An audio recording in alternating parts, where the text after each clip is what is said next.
이 방송은 19금으로 과도한 비속어와 욕설이 난무하니 노약자, 임산부, 청소년은 청취를 삼가주시기 바랍니다. 신사숙녀 여러분, 지금부터 팟캐스트의 황제 EJ와 함께하는 왕복 70주년 기념 토크 콘서트 왕복 70년 이 자리의 역사를 시작하겠습니다. 이 작가, 이 박사, 그리고 세 작을 힘찬 박수로 환영해 주십시오. 네네네. 알았어. 많이 오셨네요. 슈퍼 홍삼 K 기적을 홍삼하라. 심사위원 평가입니다. 일본 홍삼액은 국내 대표 브랜드네요. 훌륭하지만 가격 거품이 심하네요. 인삼도 직접 재배하지 않은 거라 홍삼 특유의 소울이 부족해 보여요. 이번 홍삼액은 다른 약재를 추가해서 기교를 부렸네요. 홍삼 대신 다른 약재를 넣으니까 가격이 떨어지는 거잖아요. 홍삼 진정성이 아쉽네요. 정성농장 홍삼액. 우리가 홍삼 전문가 맞나? 우리도 이렇게 못 만들어요. 인삼 재배, 수확, 세척, 증삼, 건조, 추출까지 한 농장에서 다 끝낸 거거든요. 그러면서 어떻게 이 가격이 나오죠? 놀랍네요 정말. 정성농장 홍삼액 최고점 나왔습니다. 과연 가격은 얼마일까요? 정성농장 홍삼을 검색하세요. 감사합니다. 오늘 상당히 더운 날씨임에도 불구하고 또 게다가 습해요 지금. 네, 아침에 비가 내려가지고 그럼에도 불구하고 꽉 채워줘서 감사합니다. 저 끝까지 채울 수도 있었는데 말이죠. 아니 오늘 저 처음에 시청광장 와서 깜짝 놀랐습니다. 와 드디어 서울시가 미쳤구나. 우리를 위해서 저런 무대인 줄 무대를 알았어요 저희는. 아니 이 미치지 않고서 이런 걸 할 수 있을까 싶었더니 저거는 내일 KBS에서 시스타가 온다고? 네, 시스타가 온다고 광복 70주년 전야제를 내일 한답니다. 그래서 근데 감사하죠. 우리 의자도 빌려줬어요 KBS에서. 박수 한번 보내십시오. KBS한테 감사하다고. 방송이나 제대로 만들었으면 좋겠네. 야, 아니 의자 빌려준 거 빌려준 거고 공정방송 좀 해줬으면 좋겠네라는 바람이 있다라는 말씀이죠. 참 정말 뻔뻔한 거예요. 사실 이렇게 면전해놓고 얘기하기 쉽지가 않거든요. 야, 나 KBS 나와. 그러지 마. KBS 얘 좀 잘라주세요. 오늘 제가 왔는데 조금 아쉬웠던 거는 KBS에서 이제 내일 광복 70주년을 기념을 해서 전야제를 한다고 학생들 쫙 모아가지고 태권무를 막 선보이고 그러더라고요. 한국인의 어를 좀 알려주고 싶은 마음이겠죠. 근데 태권도에 대해서는 여기서 말씀은 안 드리겠고. 너 뭔 얘기하려고 그래. 하지마, 위험해. 하지마. 배경음악을 로봇 태권브이를 깔고 하시더라고. 그래서 아니 광복 70주년인데 마징가 제트를 뺏겨서 만든 로봇 태권브이를 틀어주면 어떡하자는 얘긴가라는 김청기 감독의 카피 역작이죠. 씁쓸한 생각이 들었어요. 그러니까 KBS 날 좀 데려다 써. 내가 기획 잘해줄게. 아니 제가 방송 때마다 민주당 날 좀 데려다 써 해서 결국 이번에 날 데려다 썼잖아요. 그런 것처럼 계속 내가 어필을 할 겁니다. 어필을 해서 서울시에다가 좀 데려다 쓰라고 말을 할까? 공작새 같지 않아요? 공작새? 공작새 수컷들이 계속 어필을 하거든요. 어필이 통하잖아. 어쨌든 서울시 측에서 지금 전혀 홍보를 안 해가지고 정말 순수하게 EJ에서만 홍보해서 이렇게 많은 분들이 오셨던 거 대단히 감사드리고 역시 공짜의 힘이 아닐까 이런 생각을 합니다. 우리 팬들은 한결같아. 그럼 그래서 저도 사실은 7시 반부터 9시 반까지 2시간 동안 박원순과 함께하는 토크 콘서트 예정돼 있습니다만 1시간 반만 하고 그만하겠습니다.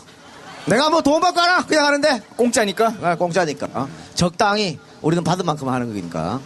어쨌든 여러분 감사드리고 일단 이 박사님 인사 한번 하시죠. 예, 안녕하세요. 이 박사입니다.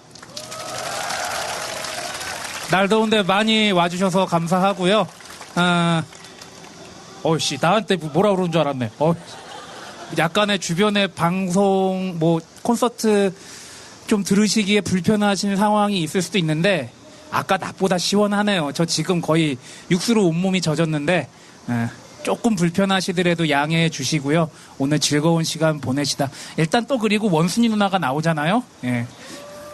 그러니까 즐거운 시간 보내시다가 무사히 가셨으면 좋겠습니다. 저는 그리고 내일 시스타를 보기 위해서 프라자 호텔을 아무래도 좀 빌려야 되지 않을까. 예, 감사합니다. 네. 이 박사가 지금 더워가지고 지금 육술, 이게 덩치가 있으니까, 예, 육술 뻘뻘 흘리고 있는데. 아, 존나 더워. 예, 조명까지 있으니까 더운데. 뭐 여러분들도 덥고 우리도 마찬가지죠. 뭐. 또 세작 인사 좀 해주세요. 네, 안녕하세요. EJ의 MSG. 어려운 역할을 하고 있습니다. 세작 윤종호입니다. 반갑습니다. 사실 좀 걱정을 했었어요. 아까 한 6시였나요? 그때쯤 비구름 있게 지나가더라고요. 그래서, 역시 우리는 안 돼. 우리가 뭐 하려고 하면 비가 오고 바람이 불고 뭐 안 돼. 메르스가 오고! 그런데 다행히 비구름이 좀 지나갔습니다. 좀 습하긴 하지만 저희가 이렇게 오신 여러분들을 위해서 이 박사 육수 나오는 것처럼 저도 육수 흘려가면서 열심히 방송 한번 진행해 보도록 하겠습니다. 감사합니다. 네. 저 아시겠지만 뭐 저희가 벌써 방송한 지 만 3년이 넘었습니다. 예. 매일매일 독립운동하는 그런 마음으로 하고 있는데, 반대로 얘기하면은 이제 끝날 날이 얼마 안 남았다는 얘기네. 무슨 말입니까? 응? 우리 하기로 한 날이 있잖아. 아, 광복이 오겠죠, 우리에게도. 그건 모르는 거예요. 우리 나름의 광복. 그래서 그렇지. 열심히 하고 있습니다만은, 여러분들 성에 차는지 안 차는지는 모르겠습니다. 또 예전만큼 인기가 없는 것 같기도 하고, 그런 기분이 들어서, 그러나 초심 잃지 않고 열심히 하겠다는 약속 드리고, 저 뒤쪽에서 지금 음악회가 있대요. 음악회가 있고, 그래서 소음이 조금 있을 텐데 좀 양해 좀 구해주시고, 하나 공지사항 말씀드리면, 저쪽 양옆에 지금 화장실이 있지 않습니까? 못 써요. 예, 못 씁니다. 짠 거 놨답니다. 내일 대비해서. 예, 그래서 볼일 보실 분들은 시청으로 가셔서 볼일을 봐주시기 바랍니다. 중간에 쓱 나가시면 되겠습니다. 또 EJ 팬분들은 또 집중력이 또 이렇게 훈련이 되어 계시잖아요. 우리 방송 길이에 맞춰서 몸이 이제 반응을 하시기 때문에 저희가 보기에 2시간 정도는 자리에서 이탈 안 하시고 계실 것 같습니다. 그리고 아시죠? 광장은 금연금주입니다. 담배 피실 분들은 저기 흡연구역, 시청 건물 뒤쪽에 흡연구역으로 가셔서 조용히 가셔서 피시면 되고요. 술은 조금 있다가 나중에 드시기 바랍니다. 예. 네. 그리고 오늘 토크 콘서트는 어떻게, 주체가 누굽니까? EJ입니까? 서울시입니까? 예. EJ와 서울특별시, EJ 생활역사협동조합과 서울특별시 공동으로 이제 하게 됐고요. 그리고 네.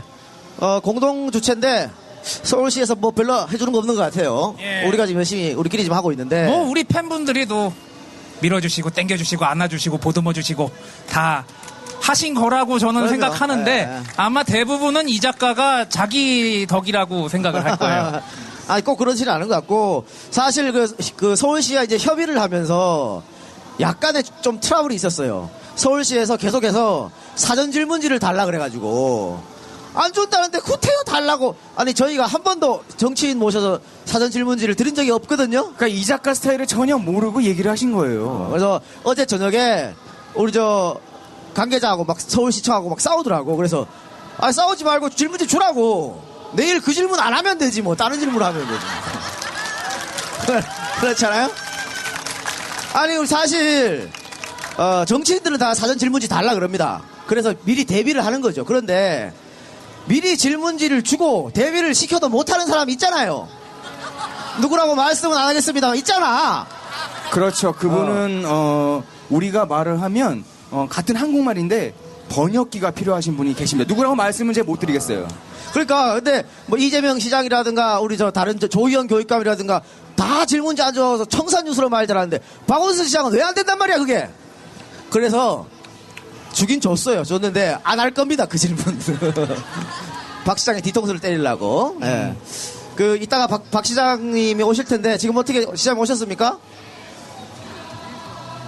예, 아직 안 오셨나요? 네, 아직 안 오셨으니까 저보고 시간을 끌어달라고 말을 하네요. 이것도 마음에 안 드는 거죠, 사실은. 근데 시장님이 지금 어디 저녁 약속이 있어서 끝나고 급하게 오는데 지금, 차량이 막힌답니다. 차량이 막혀서 조금 저희가 앞에서 좀 시간을 좀 시장님 오실 때까지 끌도록 하겠습니다. 왜냐하면 오늘이 EJ 토크 콘서트가 아니고 원순 씨와 함께하는 토크 콘서트니까 박원순 시장을 보고 싶어서도 오신 분들 계시지 않습니까? EJ는 싫어하지만 박원순이 보고 싶어서 왔다. 이런 분들 상당히 많으리라고 생각해요. 아까 우리 소개 영상에서 맨 마지막에 노무현 특집 때 이 박사가 우는 거 터졌잖아요. 야, 이제 그것 좀 그만 쓰자. 그러니까 제가 분명히 8월 13일 날 박원순 대걸 확 띄워주겠다고 약속을 했는데 또 그 노무현 대통령 영상을 띄워줘서 또 노빵을 확인시키려고 말이죠. 그런 것 좀 그만했으면 좋겠어요. 이제 우리를 규정 짓지 마셨으면 좋겠습니다. 우리는 방송 들어보시면 알겠지만 누가 어떤 사람이 대통령이 되든 민주적 절차에 의해서 되면 밀어주겠습니다. 물론 우리 성향의 사람들 그럴 테니까 그 아주 작은 차이, 그 작은 차이를 좀 극복하고 틀린 게 아니고 다른 거라고 생각하고 좀 함께 가는 그런 모습을 보여줬으면 좋겠습니다. 물론 그 안에 기저에는 이제 이 작가는 여기저기에 다 조금씩 발을 대놓을 겁니다. 누가 되더라도 자기한테 영향이 오게 아마 해놓을 겁니다. 그리고 더 정확하게 얘기하면은 어느 당 출신 누구들만 아니면 되잖아요. 안 그래요? 안 그런가? 왜 이렇게 반응이 안 좋지? 그 당 사람들만 아니면은 우리는 누구든 오케이다. 예, 그런 색깔을 확실하게 보여줄 수 있다면은 저희는 누구나 환영입니다. 7시 반부터는 리허설을 안 한다고 아까 우리랑 협의를 했는데 계속 하고 계시네요. 박 시장님 오셔도 저렇게 할까 모르겠네. 여러분 저 뒤쪽에 다 들리십니까 혹시? 감사드립니다. 예. 귀를 더 좁고 세워주시고 저는 이거를 국정원의 행포라고 내 혼자 생각하겠습니다. 아니 뭐 국정원에서 내 장에다가 장치나물도 씌웠는데 그걸 저런 걸 못해요. 다 할 수 있지. 말하니까 내가 국정원 얘기가 쑥 조용해지잖아요. 뭐 다 그런 겁니다. 다 그런 거 여러분들도 이해해 주시고 여기 식사 오늘 지금 다 안 하시고 지금 오신 것이죠? 예. 배도 많이 고프실 텐데 아까 우리 이쁜이 두 분은 도시락 까먹고 계시더라고. 예. 집비 몰라? 좀 나눠주고 하지. 근데 배도 많이 고프실 텐데 끝나고 박원순 시장님 뵙고 기쁜 마음으로 돌아가서 맛있는 거 좀 많이 드시기 바랍니다. 내일 어때요? 내일 다 쉬세요? 이런 안타까운 현실이네요. 예. 이게 정부 정책이 다 쉬게끔 임시공 의료는 다 쉬게끔 해줘야지, 그죠? 근데 누구는 일하고 누구는 쉬고 좀 안타깝습니다. 그것도 일종의 전시행정 아니에요? 실제로 그렇게 다 쉬는 것도 아닐 텐데 실제로 쉴 수 있는 노동자들이 별로 안 돼요. 지금 행정부를 비판하는 겁니까? 아니 그건 아니고요. 오늘 서울시에서 우리 저희랑 같이 주관하는 행사이기 때문에 저희가 말을 되게 조심스럽게 할 수밖에 없다는 말씀을 드립니다. 특급 사랑이라 그래. 아니 시간 남으면은 시사 문제라. 네네네. 오신다. 네, 박 시장님 오셨습니다. 네. 올라오십시오. 올라오세요. 네.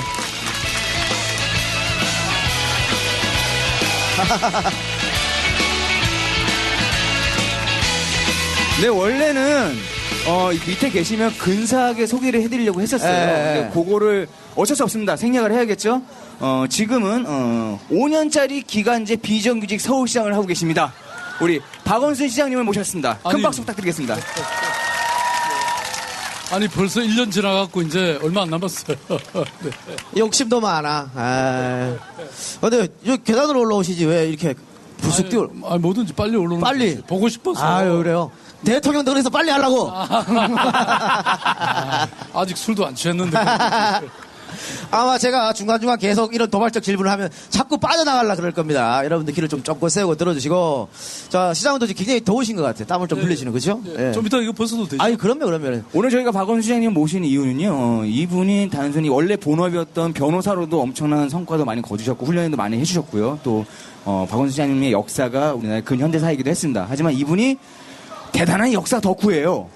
게다가 또 다 알지 않습니까? 책 덕후고요. 이분이 또 그래서 나 역사 얘기 할 얘기가 너무 많아. 그래서 저희가 오늘 게스트로 모시려고 했는데 분량을 보니까 거의 메인을 하고 싶어 하십니다. 좀 걱정이 좀 됩니다. 이분 좀 이렇게 모셔놓고 이런 말을 하면 좀 그런데 행정 잘하시죠. 그다음에 법 잘하시죠. 그 모든 걸 잘하시기 위해서 유머 감각을 스스로 봉인을 하셨습니다. 네, 그거 빼고는 거의 완벽하시죠. 그것까지 잘하면 자기들 밥그릇 뺏는 거지. 알겠습니다. 그러면 우선 자리로 가서 앉아서 얘기하도록 하겠습니다. 네. 가만히 있어봐. 어디 앉을까?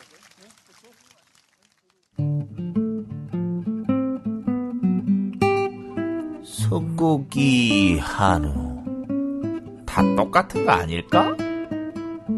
아닙니다.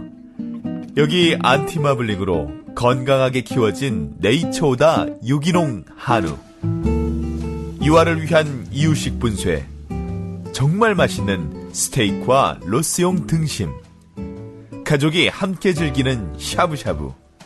그리고 유기농 황소곰탕과 멋진 카드에 메시지를 담아 보내는 유기농 한우 선물 세트까지. 이제 단 한 번을 드셔도 건강한 이야기가 있는 네이처오다 유기농 한우와 함께 하세요. 이제 단 한 번을 드셔도 건강한 이야기가 있는 네이처오다 유기농 한우와 함께 하세요.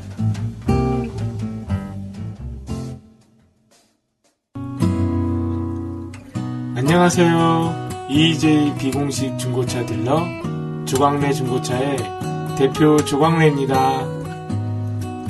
조광래 중고차에 드디어 대표 번호가 생겼습니다. 1800-9538. 전국 어디서나 1800-9538. 대표 전화번호가 생긴 만큼 쏟아지는 전화 문의를 더 신속하고 정확하게 응대하겠습니다. 또 EJ 팬 여러분들의 중고차에 관한 궁금증을 풀어드리기 위해 매주 화요일 밤 10시에 아프리카 TV에서 조광래 중고차 생방송이 방송됩니다. 많은 시청 부탁드립니다. 자, 저 먼저 공지사항이 있는데요. 박 시장님께서 뭐 인기가 뭐 하늘을 찌릅니다만 또 구름 같은 안티팬을 몰고 다니시는 분입니다. 이 근처에 가면 뭐 박원순 나가라 막 플래카드 막 걸려 있어요. 보셨겠지만 그래서 혹시 그분들 중에 이제 공연을 또 보러 오시는 분이 계실 수 있지 않습니까? 중간에 일어나서 박원순 욕하고 이래도 동요하지 마시라는 말씀 전해드리겠습니다. 싸우지 마시고 항상 또 그런데도 귀를 기울이고 있지 않습니까? 너무 스트레스 받을 때는 좀 그냥 지나가기도 해요. 알겠습니다. 하여튼 지금 광장이 굉장히 넓고 그런데 저쪽에 제가 한쪽에 노란 저기는 저건 뭔지 좀 궁금하거든요. 할머니들 사진이 있는 것 같기도 하고. 저쪽에 잠깐 머물다가 오신 걸로 아까 보였는데. 예, 그렇습니다. 우리 군 위안부 할머니들 이렇게 뭔가 위로의 말 한마디 적어서 이렇게 붙여놓고 또 위로하는 네네. 그런 자리입니다. 네. 시장님도 쓰셨습니까? 예. 어떤 내용을 쓰셨습니까? 저는 역사의 어둠이셨잖아요. 근데 지금 이렇게 뵈면 오히려 역사의 빛이 되고 계신 것 같아요. 그래서 역사의 어둠에서 역사의 빛으로. 어제는 또 이렇게 정신대 우리 군위안부 할머니들 저희들이 모시고 행사를 했는데요. 나비 기금이라는 게 있더라고요. 그러니까 이 할머니들이 가진 재산을 내놓으신 거예요. 네네네. 그래서 이 기금을 가지고 전쟁 중에 이렇게 참 어려운 어떤 성폭력을 당하셨거나 외국에도 많더라고요. 예를 들어서 아프리카에도 그렇고 또 뭐 불행하지만 또 베트남에도 우리 또 군대 때문에 그런 일도 있었잖아요. 그래서 뭐 예를 들어서 그런 분들을 돕는 기금으로 쓰시더라고요. 그래서 너무나 참 대단하시다. 예? 남한테 위로받고 또 남들로부터 오히려 기부를 받아야 되는 분들이 기부를 하시고 남들을 돕는 모습이 정말 위대하다. 저는 그런 생각을 했어요. 우리 빛이잖아요. 그렇죠. 또 네. 안타까운 건 시간이 얼마 남지 않아서 할머님들이 한 분 한 분 자꾸 이제 세상을 뜨고 있는 상황이니까 그게 더 이제 안타깝고. 아니 이미 있고 사진에 강덕경 네. 할머니라고 계시거든요. 네네. 저도 초기에 정신대 할머니들을 위해서 제가 뭐 이렇게 여러 행사에 나가서 변론도 하고 2000년도에 여성법정이라고 해서 동경에서 말하자면 책임 있는 일본군 지도자들 뭐 헌병 사령관이라든지 또 우리 조선군 사령관이라든지 또 총독이라든지 이런 사람들 기소하는 그런 일도 하고 그랬는데요. 강덕경 할머니가 그때는 살아 계셨어요. 그래서 제가 마지막 막 힘드실 때 병원에 가서 위로도 해드리고 그랬는데 돌아가셨죠. 이미 많이 돌아가셨습니다. 네. 그러니까 아직 몇 분 이제 생존해 계실 때 정말 제대로 된 사과와 배상을 받아야 되지 않을까 싶은데 오늘 기사를 보니까 인터뷰를 예. 하셨더라고요. 오늘 시장님. 그런 차원에서 동아시아 평화선언? 예. 아, 예, 예. 그 동아시아 평화선언을 발표하는 자리가 있었던 것 같은데, 네네. 여기에서 아베에게 아주 세게 말씀을 하셨던데, 좀 자세히 좀 설명해 주시죠. 전혀 센 거 아닌데. 너무나 당연한 일이었는데요. 곧 왜 아베 선언을 하기로 지금 예정이 돼 있잖아요. 그래서 그 내용 중에 적어도 과거에 대한 확실한 사죄와 반성의 그런 내용을 좀 담아라. 그리고 또 일본의 이른바 그 전쟁을 포기한 헌법 제9조는 그건 존속돼야 된다. 뭐 이런 내용. 그거는 뭐 센 얘기가 아닌데요. 여러분 다 같은 생각 아니세요? 네. 아니 근데 보세요. 고자진에서는 아베에게 세게 얘기했다고 꼭 말해달라고. 예. 아니 그런데 뭐 네. 지금 박 시장님이 여러분들 다 같은 생각 아니냐 물었고 또 다 박수 치면서 같은 생각으로 했었는데 대통령 동생께서는 전혀 저희랑 생각이 다르시더라고요. 그분은 대통령하고도 생각이 좀 다르세요. 아, 그래요? 그분은 마이웨이예요 보니까.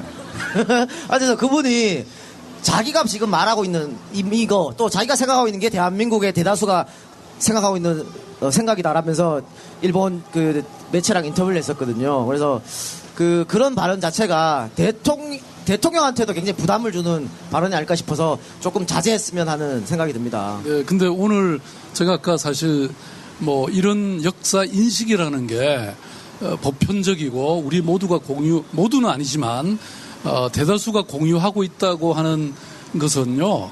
그 왜 일본의 전 총리 대신인 그 하토야마 수상이 이번에 와서 오늘 공동선언을 발표했고요.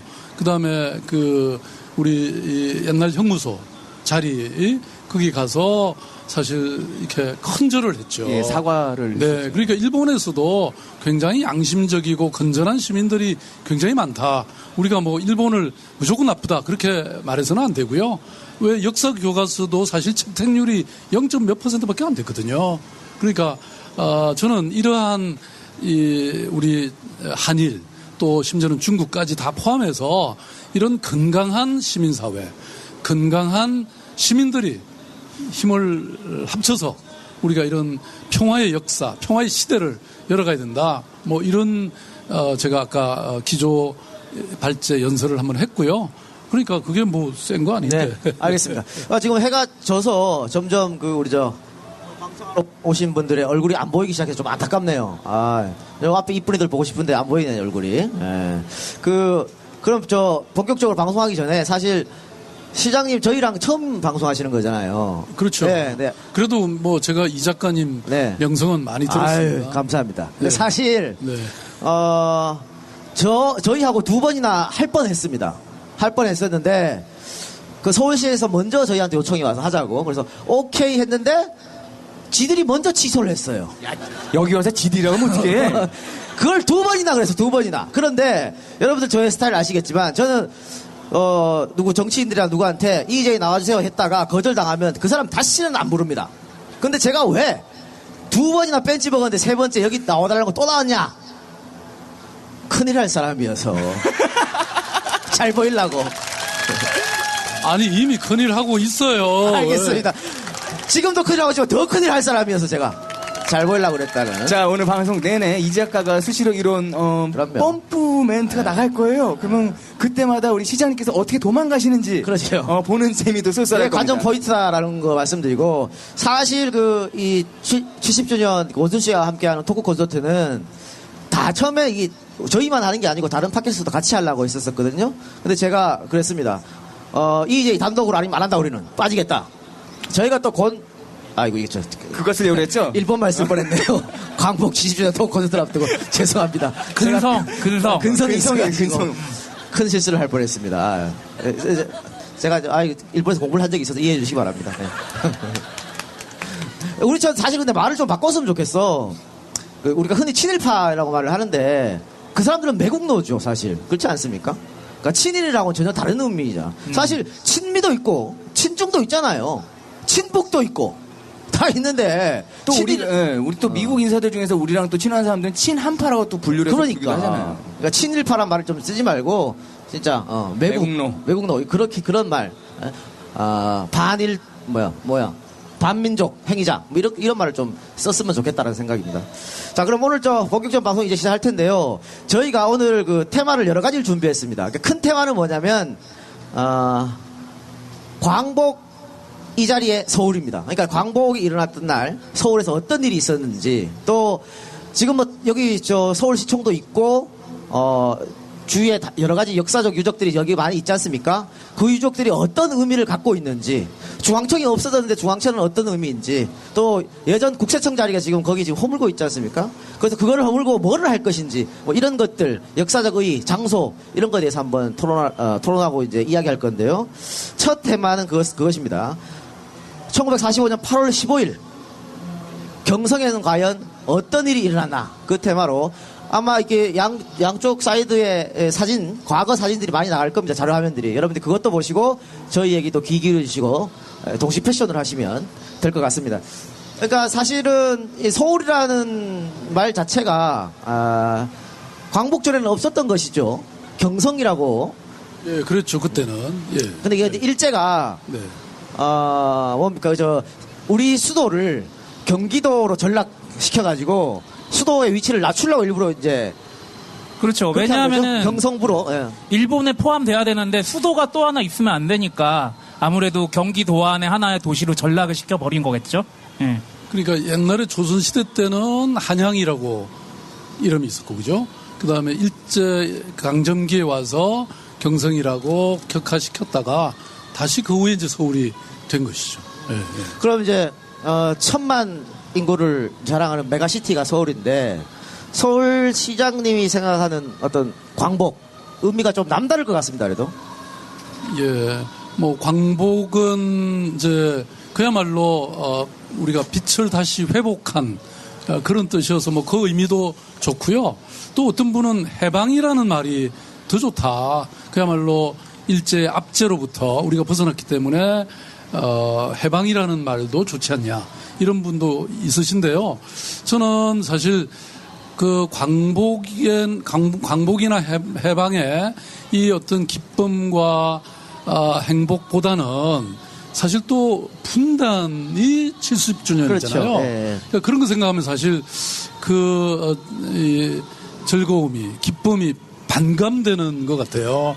그러니까 지금 아직 우리가 그야말로 한민족, 그죠? 하나의 어떤 나라가 반동강이가 나가지고 지금 뭐 1,000만의 이산 가족이 또 그 중에 상당 부분, 대부분은 다 돌아가시고 있는, 그런데 아직도 우리가 정말 의미 있는 이런 평화와 통일을 이루지 못하고 있는 이 상황 속에서 무엇을 우리가 즐겁고 기쁘게 생각하겠냐, 이런 생각을 하면 진짜 가슴이 확 메이죠. 저는 이 분단의 상황을 이렇게까지 끌고 온 것은, 제가 이제 국제법을 좀 공부를 했거든요. 뭔들 안 하셨겠습니까? 그 war crime, 전쟁 범죄라는 말이 있고요. 그 다음에 비인도적 범죄라는 말이 있습니다. crime against humanity라는 말이 있는데, 그야말로 이거는 비인도적 범죄다, 우리 모두가. 그렇지 않습니까? 네. 네. 그래서 이런 사실 경축할 만한 것만은 아니다. 물론 해방이 된 것은 너무나 좋지만, 또 우리가 이런 분단이 되고 그 슬픔이, 그 불행이 아직도 이렇게 계속된다는 것, 그리고 그것 때문에 우리에게 민족의 자존감이나 민족의 어떤 그런 번영이 원천적으로 차단당하고 있잖아요. 제가 이번에 이제 중국을 갔다 왔는데, 갑자기 이제 비행기를 타려고 했다가 비행기를 못 타고요. 상해에서 북경까지 고속열차로 가는데 4시간이 걸리더라고요. 근데 그 기차 안에서 지도를 찾아보니까 북경에서 평양을 거쳐서 서울까지 오는, 이게 훨씬 짧아요. 그래서 도대체 이거를 우리가 마음대로 뭐 어떤 고속도로나 기차로 왔다 갔다 못하고 있는, 이거 생각하면서 정말 피눈물이 나는 얘기죠. 딱 거기서 숨통이 막혀 있는 거죠, 저희. 네. 혈관이 막혀 있는 거고요. 그렇습니다. 섬입니다, 우리는. 그죠? 예. 혹시 오늘 그런 차원에서 동아시아 평화선언 자리에서 정전협정을 평화협정으로 바꾸자는 말씀을. 예, 그렇습니다. 네. 대권에 욕심이 있으신가 봐, 진짜. 아니, 그것은 국민의 기본이죠. 여러분, 그렇지 않습니까? 네. 자꾸 이상하게, 예? 오늘 뭐, 그런 이상한 말씀 하시지 말고요. 저는, 사실, 통일이라는 게, 어찌 보면 나의 삶에 아무 관계가 없어 보이지만, 전혀 그렇지 않다고 생각하는 게요. 저는, 예를 들어서 우리가 지금 경제 상황이 어렵잖아요. 지금 2만 불 선에서 지난 10년 동안 꼼짝도 안 하고 그대로 있었습니다. 만약에 저는 남북이 정말 경제 교류가 제대로 되고 북한의 아주 막대한 광물 자원이 우리 제조업과 함께 결합하고 또 관광 산업이 일어나고 그다음에 그게 유통이 되잖아요. 바로 이 기차 철로로 연결되면 그게 바로 중국의 시진핑 주석이 얘기하는 그 1대1로의 종착점이 바로 서울이 되고요. 이게 또 시작점이 될 수 있습니다. 말하자면 이런 것들이 가져오는 물류의 어떤 효과라든지 이런 걸 생각하면 경제적으로도 제가 보기에는 탈출구는 그밖에 없다고 생각하거든요. 지금 재계에서도 아마 그런 움직임에 대해서 많이 반응을 좀 보이고 있지 않나요? 네.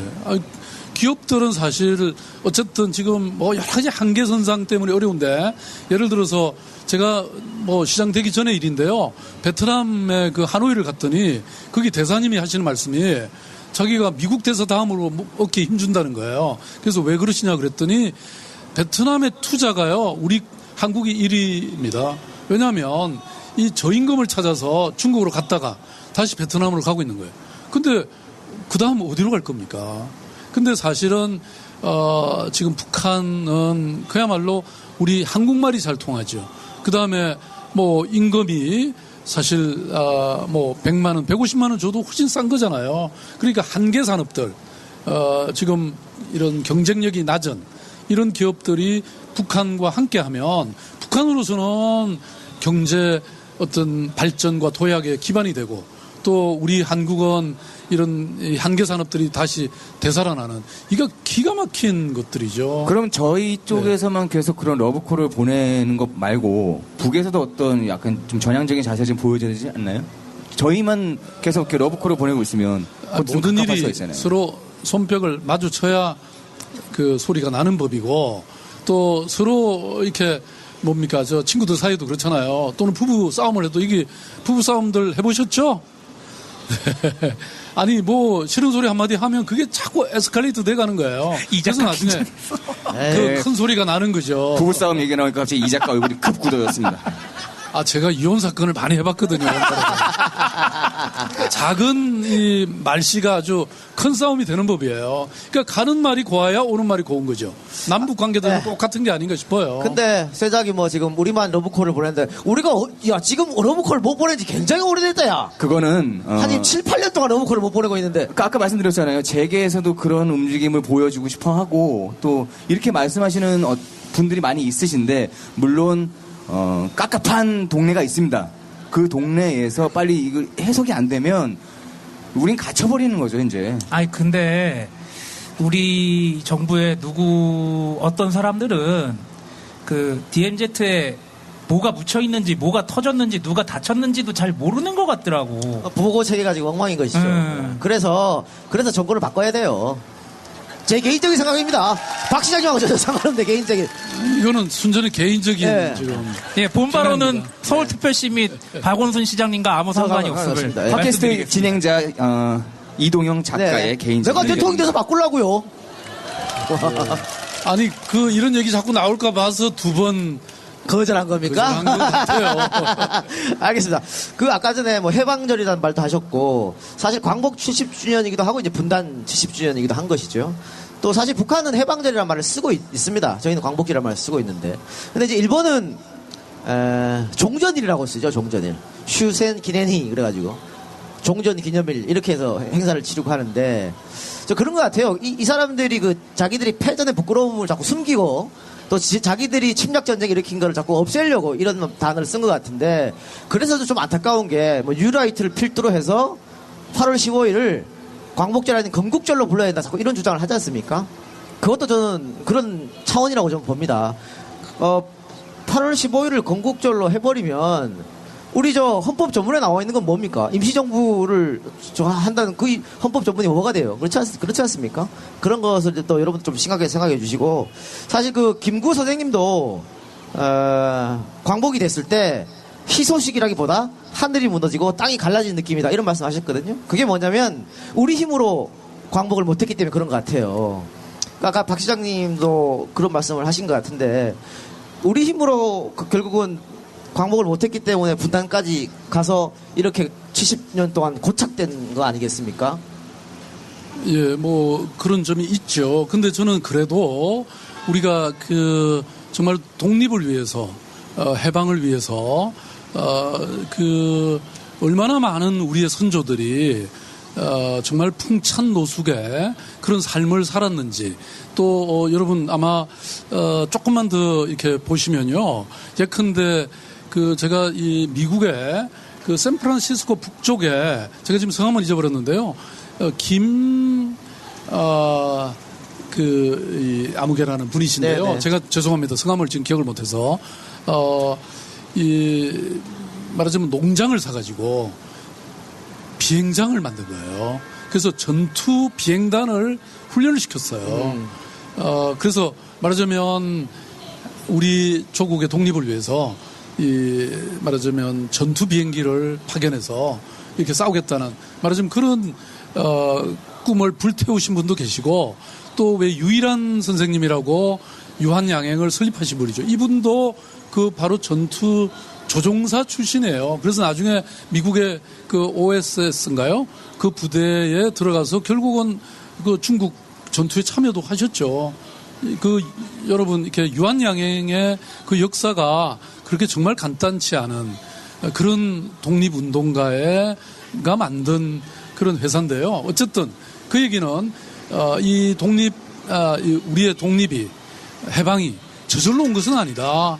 얼마나 많은 사람들이 그렇게 무장투쟁을 하고 그 풍찬노숙하면서 외교 활동하고 이런 분들이 계셨기 때문에 그 포츠담 선언에서도 그런 게 선언이 됐던 것이지, 우리가 존재 의미 아무것도 없이 그냥 가만히 있었다면 어떻게 독립이 됐겠습니까?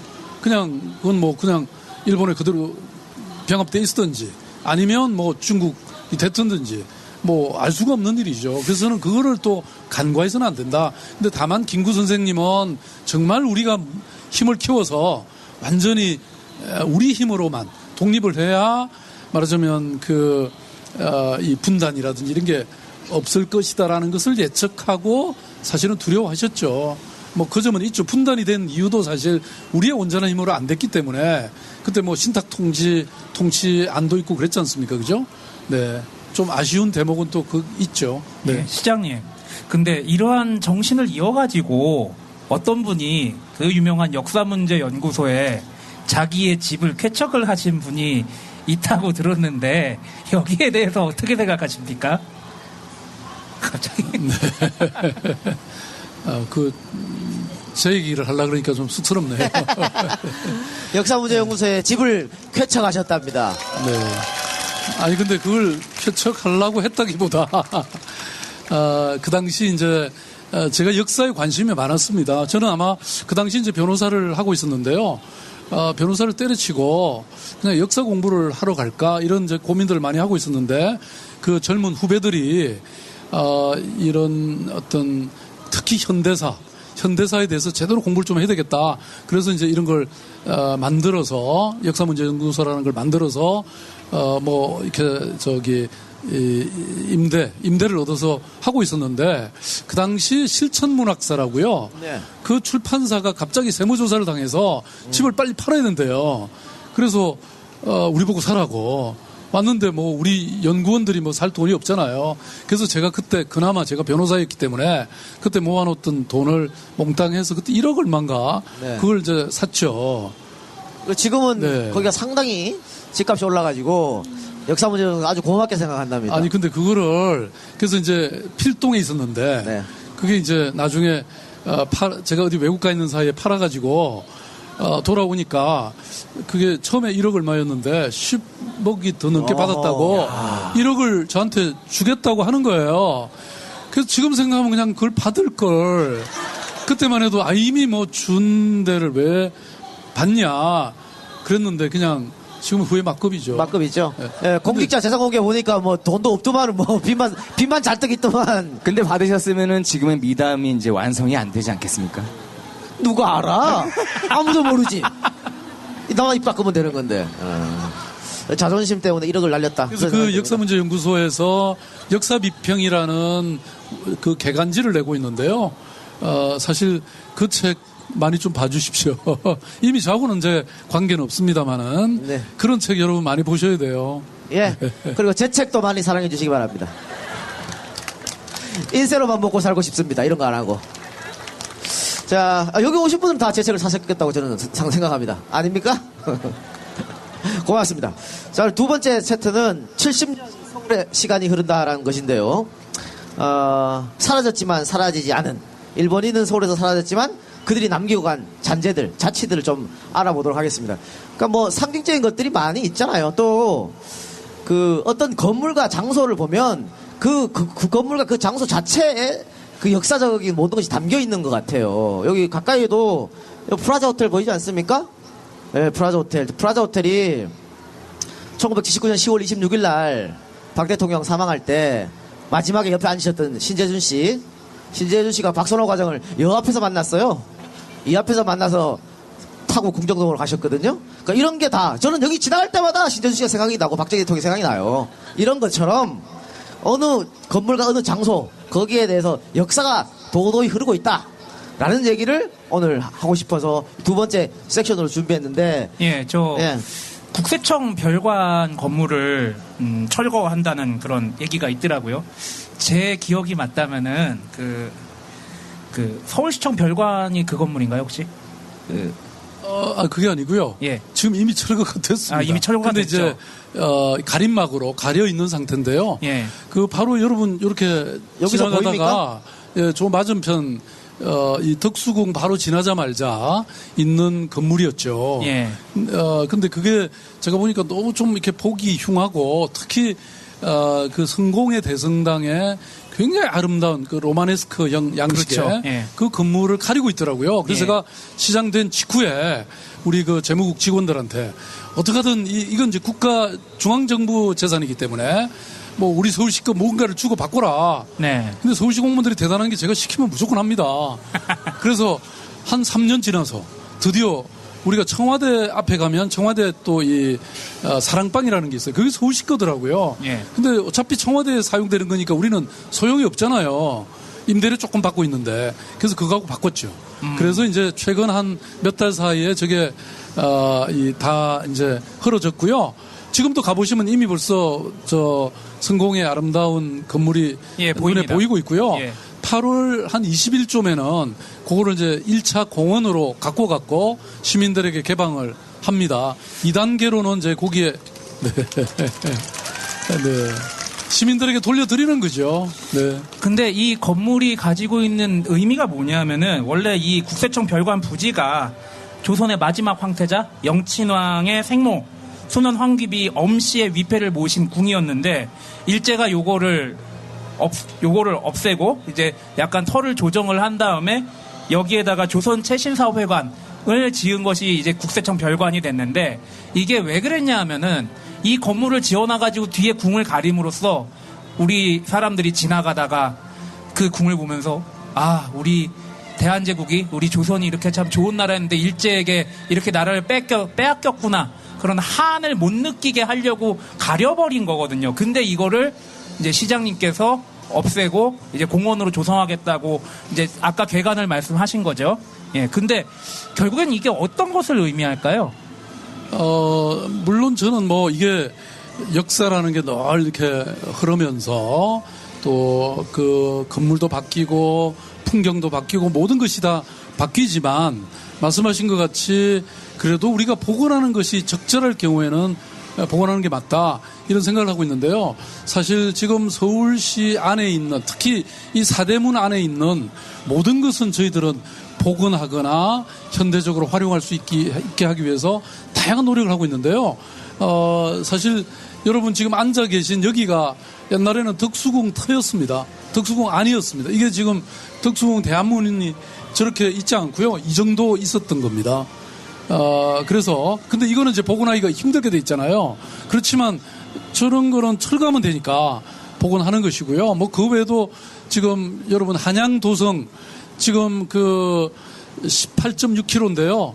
남대문 우리 저 숭례문에서부터 남산 거쳐서 장충동 낙산 뒤로 해서 북각산 인왕산으로 해서 이렇게 다시 돌아오는 이거 여러분 걸어보셨나요?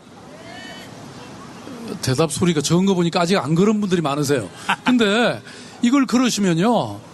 정말 서울이 왜 이렇게 빛나는 도시인가? 왜 조선에 그 정도전이나 무학대사나 태조가 여기를 도읍으로 정했는지 딱 아실 수 있습니다. 그리고 뿐만 아니라 이걸 몽땅 다 걸으면요. 소원이 달성된다는 거예요. 결혼 안 하신 분은 결혼하시고. 아, 진짜요? 아들, 딸 못 낳으신 분 아들, 딸 놓고요. 내일 당장 가보겠습니다. 네, 시험 합격하고 싶은 사람 시험 합격합니다. 옛날부터 이게 순행 놀이라고요. 예, 있었어요. 있습니다. 진짜. 네. 예. 그래요. 대통령이 되고 싶은 사람은 대통령 될 수 있고. 내일 그러세요. 네. 네, 알겠습니다. 제가 한번 걸어보도록 하겠습니다. 아니, 이렇게. 저는 이미 몇 번 걸었거든요. 그래요? 아이고, 유머 감각도 들었네. 이렇게 큰 뜻을 가지고 이렇게 시정을 행하시는데, 혹시 뭐 일베라는 이 극우 집단은 들어보셨어요?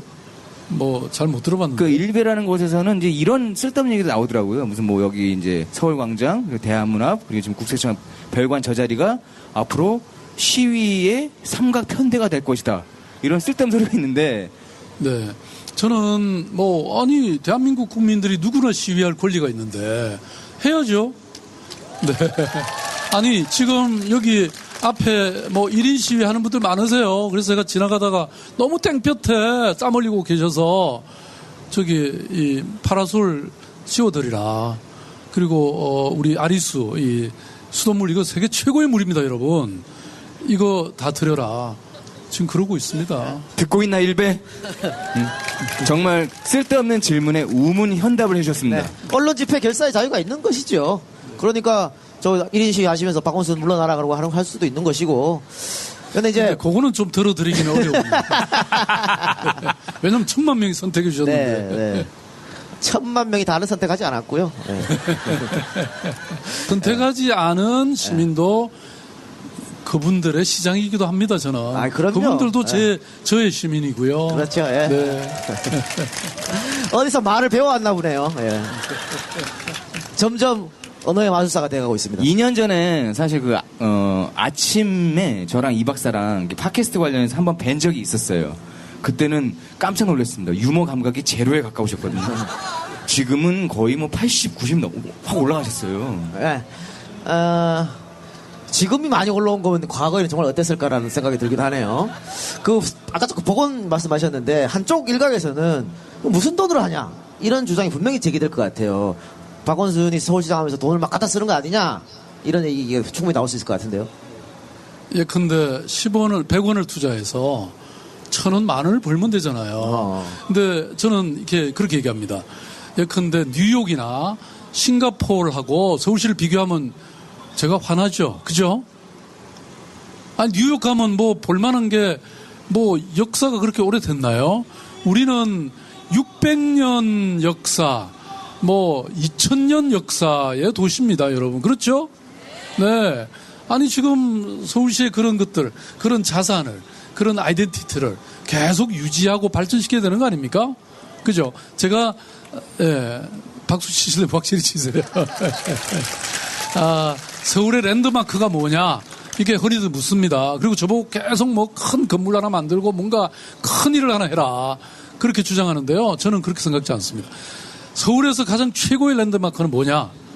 아름다운 산과 자연입니다. 여러분, 이렇게 1000만이 사는 도시에 국립공원 같은 거 봤나요? 보세요, 여러분. 런던 가서 산 찾으려면요, 4시간 가도 없습니다. 그 다음에 북경도 마찬가지고요. 이렇게 아름다운 산은 없습니다. 이렇게 아름다운 강들은 없습니다. 그 다음에 두 번째 랜드마크는 역사다. 우리가 2000년 역사 도시잖아요. 지금 이걸 다 없애버려서 그렇지 서울은 정말 정말 안타까워요. 그래서 제가 정말 이 별에서 온 그대 그 끝까지 보면서 제가 착각 속에 빠져가지고요. 제가 도민준으로 느끼시더라고요. 그래서 400년을 살았는데 제가 100년 전에 서울시장이 됐다면 이건 정말 제가 서울을 꿈의 도시로 만들었을 텐데 이런 생각이 나가지고요. 근데 어느 순간 제가 보니까 진짜 저도 별에서 온 시장이더라고요. 왜냐하면 서울 턱 별시장이잖아요. 네. 아니 근데 그다음에 세 번째는 시장님 세 번째 랜드마크는 사람이에요, 사람. 100년 전 서울시장이면 일제 강점기인데. 그런가요? 예. 그러면 친일파가 됐겠네. 그러면 그건 안 되겠다. 세 번째 랜드마크 말씀해 주세요. 세 번째 랜드마크는 사람입니다. 왜냐하면 저는 서울이 자랑스러운 것은요. 잠이 안 드는 도시입니다. 그러니까 외국 사람들이 보기에 서울은 굉장히 핫한 도시라 그래요. 이런 도시가 없죠. 아니 저희들도 잘 모르는데요. 잠을 자지 않는 도시죠. 네. 아니 외국 사람들이 여기 와서 보고 놀라는 게 근데 홍대 앞이라든지 대학로라든지 무슨 요새는 서촌도 뜨고 있잖아요. 이런 도시 가면 막 그 살아있는 이런 것들을 느낄 수 있나 봐요. 우리는 맨날 살다 보니까 잘 모르는데 그래가지고 최근에 구글이라는 곳에서 이 글로벌 캠퍼스를 세계도시 세 번째로 서울로 했다든지 또 지난번에 퀼컴이라는 그 회사에서 회장이 왔는데요. 서울에 한 1,000억 정도 투자하겠다고. 그 다음에 이스라엘의 그 요즈마 펀드라는 데서 한 1조 원을 투자하겠다고. 그래서 내가 물어봤어요. 서울에 왜 투자냐? 그랬더니 서울은 핫한 도시라는 겁니다. 여러분 자랑스럽게 생각하셔도 돼요. 그게 다 여러분 때문입니다. 네. 네, 아까 말씀하셨던 서울의 기천년의 역사가 서울의 자산이다 말씀하셨는데요. 조금 아픈 얘기 좀 해볼게요. 아까처럼. 이쪽 옆에 있는 세종대로 끝은 여러분들 다 아시겠지만 광화문이 있습니다. 이 광화문이요. 그 이전에는 없었어요. 예전에 이제 광화문을 헐어버리고 일제가 지었던 조선 총독부 건물이 있었습니다. 조선 총독부 건물은 우리에게는 엄청난 애증의 장소입니다. 일제에 의해 지어졌지만은 해방 후에는 미군들이 그걸 썼고요. 그 다음에 재헌 국회가 그곳에 열렸습니다. 그리고 같은 해 8월 15일에는 대한민국 수립 선포식을 그곳에 진행을 했습니다. 그리고 그 뒤에 한동안은 대한민국의 정부 청사로도 사용됐습니다. 그리고 아마 제 연배 비슷한 분들은 아마 요걸 아실 텐데 86년부터 95년까지였죠. 국립중앙박물관으로 사용됐었습니다. 우리한테는 일제 침략의 상징이고 여러 가지 있죠. 해방정부의 정부기관 그리고 문화재 전시관 다양한 모습을 갖고 있지만 결국에는 일제 침략의 상징이라는 애초의 의미가 택되지는 않는데요. 이거에 대해서 노태우 전 대통령은 이거 역시 역사적인 의미가 있기 때문에 보존해야 한다라는 입장을 가졌었습니다. 근데 그 뒤에 김영삼 대통령이 오자마자 제일 먼저 한 일이 저걸 부시는 거였습니다. 노태우하고는 전혀 다른 생각을 갖고 있는 분에서 그냥 철거를 해버렸었는데 그때 아마 기억나실지 모르지만 찬반 논란이 굉장히 심했습니다. 이거 역사적인 거니까 우리의 어떻게 보면 아픈 역사니까 보존해야 된다는 입장이 있었고요. 일제잔재인데 당연히 청산하고 철거해야 된다라는 주장이 대립됐었는데 YS께서 그냥 바로 야 시끄러 없애 이렇게 없애버리는 것이죠. 그렇게 됐는데 그래서 이제 제가 질문을 좀 제가 들어보면 아까 국세청 건물도 철거하고 이제 공원으로 해서 시민한테 돌려드린다 했지 않습니까? 그런데 그 중앙청 철거 때도 이런 것들이 논란이 됐었잖아요. 그러면 여기도 그 한쪽에서는 역사적인 어떤 그런 게 있기 때문에 보존해야 되지 않겠냐 이런 주장도 치열히 있을 수 있거든요. 제 별명이 뭔지 아세요? 네, 모릅니다. 꼼꼼 원순이에요. 네, 이미 그런 점 다 검토했죠. 네. 저는 이 건물을 철거하기 전에 혹시 이 건물에 또 다른 의미가 있는지 또는 우리가 보존해야 될 귀한 게 있는지 아니면 철거하더라도 일부라도 남길 필요가 있는지 이런 건 다 검토를 했고요. 그래서 근데 그렇게 건축학적으로나 역사적으로 그렇게 중요한 것은 아니다. 그래서 이제 철거를 하기로 결정을 했고요. 그 대신 일단 기둥들은 아직은 남겨놨습니다. 왜냐하면 그걸 공원으로 만들 때 공원 설계자가 저희들이 이제 그 국제 공개 공모를 할 텐데 그 과정에서 이걸 어떻게 살릴지에 대한 그 상상력을 주기 위해서 아직은 일부는 조금 남겨놨고요. 그런데 이제 아까 말씀하신 중앙청을 어떻게 할 거냐. 물론 당연히 저는 논쟁이 있을 수 있고 두 가지 주장이 다 맞을 수 있다고 생각합니다. 우리가 역사는 그것이 우리의 슬프고 억울하고 분노스러운 것이라 하더라도 또 그것을 남겨놓고 우리 후손들에게 그 치욕의 역사를 보여줄 필요도 있다고는 생각하거든요. 근데 이제 또 한편으로 여러분 우리가 경복궁을 전체적으로 복원하는 것은 또 중요한 프로젝트고 지금 사실 가보면 또 좋잖아요. 그죠? 네. 그래서 근데 그 대신 절충안이 있을 수 있다고 생각하는데요. 그 경복궁을 중앙청을 거기에서는 철거하더라도 그걸 폭파시키지 말고 어디 좀 딴 장소에 이전해가지고. 네, 그래갖고 치욕의 역사는 역사대로 남기고 우리 경복궁이 정궁이잖아요. 정궁은 정궁대로 복원하고 이랬으면 어떨까요? 괜찮은 아이디어죠? 네. 물론 김영삼 전 대통령께서는 그렇게 여러 단계의 계산을 하시기에는 무리수가 좀 있습니다. 그분은 뭐 아니면 도로 가시기 때문에. 그래요. 그리고 또 하나가 이제 동양척식 주식회사인데요. 예. 이것도 서울에 있었던 것이죠. 동양척식 주식회사가. 예, 지금 외환은행 자리인가요? 맞죠? 지금 현재 외환은행 자리. 지금 외환은행 자리인데 그 척식이란 말 자체가 식민지를 개발해서 자국민들, 그러니까 조선 식민지를 개발해서 일본 사람들에게 나눠준다, 뭐 그런 방식의 논리가 바로 척식이거든요. 그래서 만들어진 곳이 동양척식 주식회사고, 그 왜 영국의 동인도 회사라고 있었어요. 중국에 아편 팔아먹고 인도에 전쟁 내고 뭐 그랬던 순양아치 깡패 같은 그런 방식대로 그대로 식민지 경영을 한 겁니다.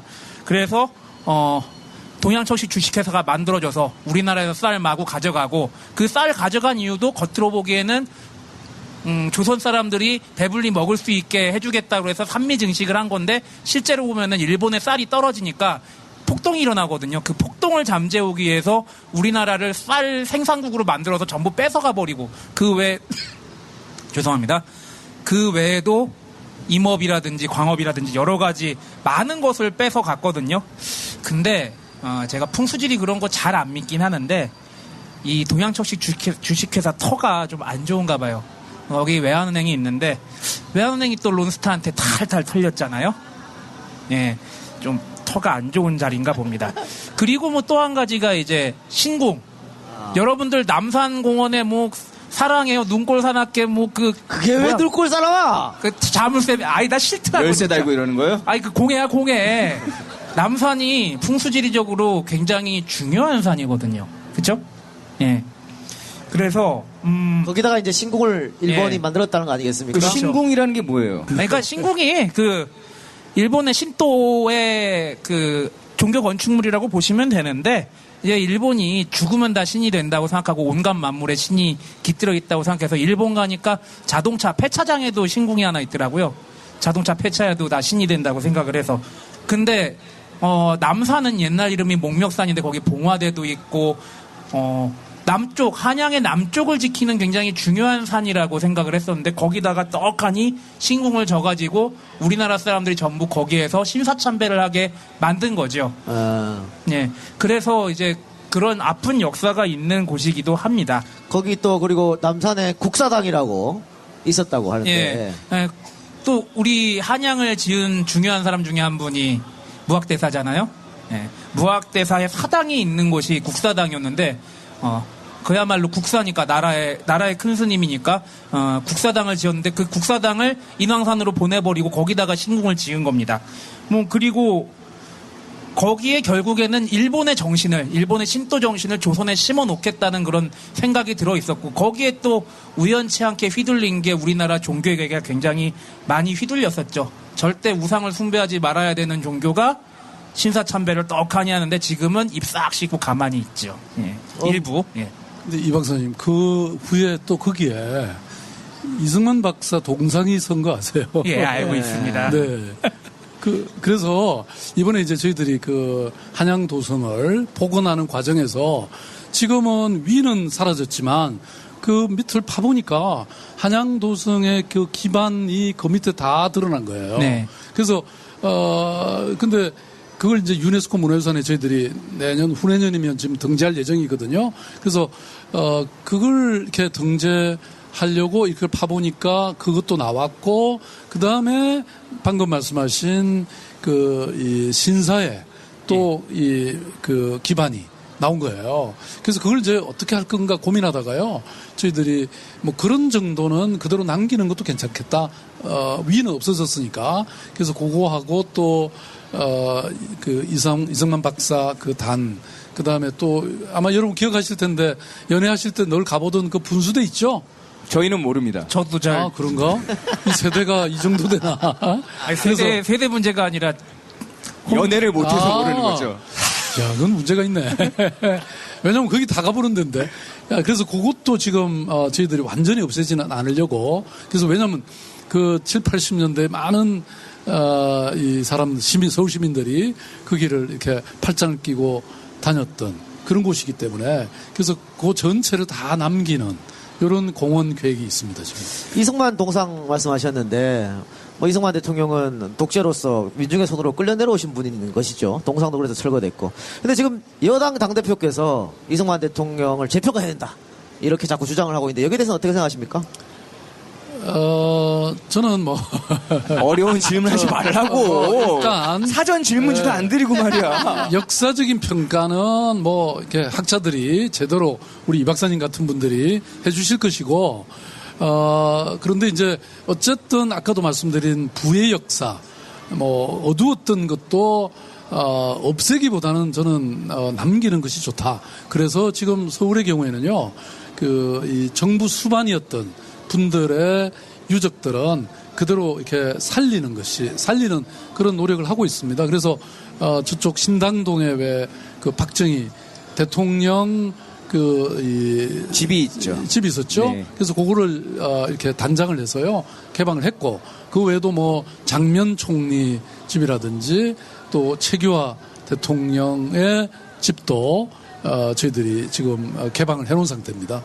그래서 평가는 알아서 세 분이 하십시오. 알겠습니다. 아니, 그런데, 아까 처음에 소개시킨 것처럼 5년제 기간제이신, 이렇게, 비정규직을 하시면서 그렇게 많은 일을 어떻게 하시려고 그러세요? 아니면 더 이어서 하셔야 될 거 아니에요? 근데요. 네. 뭐, 계속 할 수도 있습니다. 왜냐면, 제가 지금, 임기를 이번이 2번째잖아요. 그 다음에 한 번만 더 할 수 있으면, 3번을 할 수 있거든요. 한 번 더 할 수 있잖아요. 그러면 총 11년을 제가 서울시장 하고요. 그 다음에, 근데 3번 이상 못하게 돼 있기 때문에, 그 한 텀은 구청장을 나가가지고 한번 하고, 그러고 나면 다시 또 3번을 할 수 있습니다. 네. 강남구 추천드립니다. 강남구로 나가시면. 예. 아까 이승만 대통령의 평가는 학자가, 이 박사가 알아서 할 거라 했는데, 우리 이 박사는 이승만 대통령한테 쌍욕을 했다는 말씀을 드리겠습니다. 천하의 개쌍욕을 했죠. 네. 아까 뭐 남산, 또 인왕산 이렇게 말씀하셨는데, 어때요? 시장님은 산 좀 타고 등산도 하시고 합니까? 서울에 산이 많으니까. 네, 그럼요. 제가 북한산 둘레길 4일에 걸쳐서 다 완주했고요. 그 다음에 오산종주도 해봤고요. 그래서 이게 서울이 아까 제가 자연이 아름답다 그랬잖아요. 그래서 서울의 둘레길을 다 만들었습니다. 그게 한 157km 정도 되는데요. 그거 완주하시면, 우리 서울시청에 오시면 이렇게 완주하신 다음에 스탬프를 찍을 수 있거든요. 8구간인데. 그래서 완주하고 오시면, 시청에서 이렇게 멋있게 사진도 찍어드리고, 메달도 드립니다. 네. 그리고 저는 서울시립병원 10개 추가로 더 짓는 것보다 서울 둘레길이 훨씬 더 중요하다고 생각합니다. 네. 그래서 병원은 안 지으시려고요? 아니, 병원은 이미 서울시립병원이요, 14개가 있습니다, 여러분. 모르셨죠? 그리고 그게 1년에 적자가 약 한 600~700억 됩니다. 왜냐하면 우리 노숙하시는 분들, 그 다음에 사회적 취약계층, 이런 분들 다 우리가 치료하잖아요. 이번에 메르스 때도 사실 서울시립의료원과 이 서북병원이 제일 많이 치료했습니다. 병원이 자꾸 적자나는데 폐원해야 되는 거 아닙니까? 네, 그런 분도 계시지만 네, 서울시는 이거는 착한 적자라고 생각합니다. 결국은 사람이 태어나서 생로병사를 경험하는데요. 저는 돈 없어서 병원 못 가고 치료 못 받는 그런 일이 있어서 되겠습니까? 네. 이래서 저희가 질문지를 안 드리는 거예요. 질문지를 안 드리고 질문하면 원래 평소에 갖고 계신 소신이 그대로 나오지 않습니까? 정확하잖아요. 그러니까 뭐 아까 말씀 못 하셨으니까 저는 해도 되죠. 홍준표 지사는 안 돼요, 그게. 나는 살다 복지에 흑자 내겠다는 그런 얘기하는 사람들은 정말 처음 봤다. 복지는 당연히 적자가 나야 되는 거예요. 예. 아니 복지가 흑자입니다. 그렇죠. 결국엔 네, 복지가 흑자죠. 그럼요. 복지가 결국은 저는 사람에 대한 투자고 미래에 대한 투자라고 생각하거든요. 그러니까 우리가 지금 복지 예산 뭐 과거에 비하면 많이 늘었지만 여전히 OECD 국가 중에서는 최하위입니다. 그러니까 저는 복지라는 것이 결국은 이런 어떤 사회적 통합이라든지 또 개인의 어떤 이런 최소한의 삶을 보장함으로써 그게 결국은 새로운 어떤 상상과 혁신과 창조로 이어지는 길이기 때문에 결코 그것은 낭비가 아니다. 이렇게 생각합니다. 복지 제대로 안 된 나라 치고 잘 사는 나라 보셨습니까? 네. 네. 네, 고맙습니다. 지금까지 이제 역사적 장소와 건물을 통해서 과거를 돌아봤는데요. 이번에는 사람을 통해서 한번 서울을 돌아보도록 하겠습니다. 독립운동가들도 서울에서 상당한 활약을 했었죠. 그러니까 보통 이제 만주나 상하이 이쪽에서 경성으로 침투를 해서 요인 암살 혹은 총독부의 건물 폭파 뭐 이런 것들 많이 하셨는데 그분들 삶을 좀 돌아보도록 하겠습니다. 이제에서 맨날 하던 건데 또 한 번 하지 뭐. 독립운동가 얘기 자꾸 해서 지겹고 이런 거 없지 않습니까? 그렇죠? 예. 요즘 영화 암살이 굉장히 흥행을 하고 있습니다. 1000만 명을 이제 돌파한다 이런 얘기가 있던데 시장님 보셨습니까? 예, 저도 사실 이번 주 일요일 날 지금 가서 보려고요. 아, 이번 주 일요일 날? 네, 예. 혹시 가실 분, 네. 저 손 드시는 분 나중에 여기 따로 모이세요. 심야 프로그램 있으면 여기 끝나고 나서 그냥 같이 가서 보시죠. 뭐. 네. 네.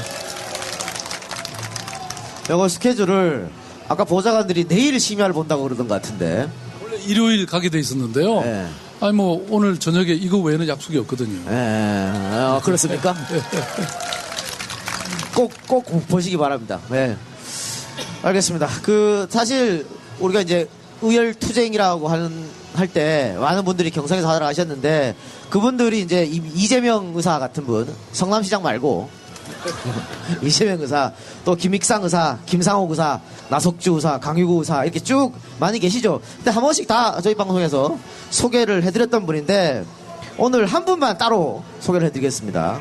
강호규 열사에 대해서 잠깐 소개를 해드릴게요. 강호규 열사도 사실은 우리 몽양 특집에서 한번 한 것 같은데, 그렇죠? 네, 나왔었죠. 네, 다시 한번 설명해드리겠습니다. 네, 강호규 의사는 대한노인단이라는 조직에 있었습니다. 이분에게 있었던 호는 왈우였고요. 이분은 이제 경술국치 이후에 50대 중반의 나이로 가산을 다 정리해가지고 식소들을 이끌고 만주로 넘어갑니다. 그리고 그곳에서 학교를 세우고 후학들을 양성하는 교육활동에 매진을 하셨죠. 3.1운동이 한창 활발하던 때 만세 시위를 하십니다. 그리고 그 활동을 좀 더 극대화시키기 위해서 노인동맹단에 가입을 하고요. 지부장으로 활동하십니다. 그리고 6월 25일에 블라디보스토크 주재에 있던 일본 총영사관에 노인동맹단 대표로 파견돼서 독립요구서를 직접 제출했습니다. 이거는 직접 적의 본진으로 들어가서 야 우리 독립할 거야 니네 나가 라고 하는 기계를 보여준 겁니다. 3.1운동을 통해서 민족의식을 고치는 그 시기에 일제는 이제 통치 방식을 바꿉니다. 문화정치를 내세워서 조선인들을 회유하려고 합니다. 그래서 새 총독인 사이토 마코토를 부임시키려 했습니다. 자, 강호규 의사는 자신이 직접 신임 총독을 처단하기로 결심을 합니다. 러시아인으로부터 영국제 폭탄을 구입을 하고요. 1919년 6월 11일 블라디보스토크 출발해서 8월 4일 서울에 도착을 합니다. 그리고 9월 2일 오후 5시 서울 남대문에 잠입합니다.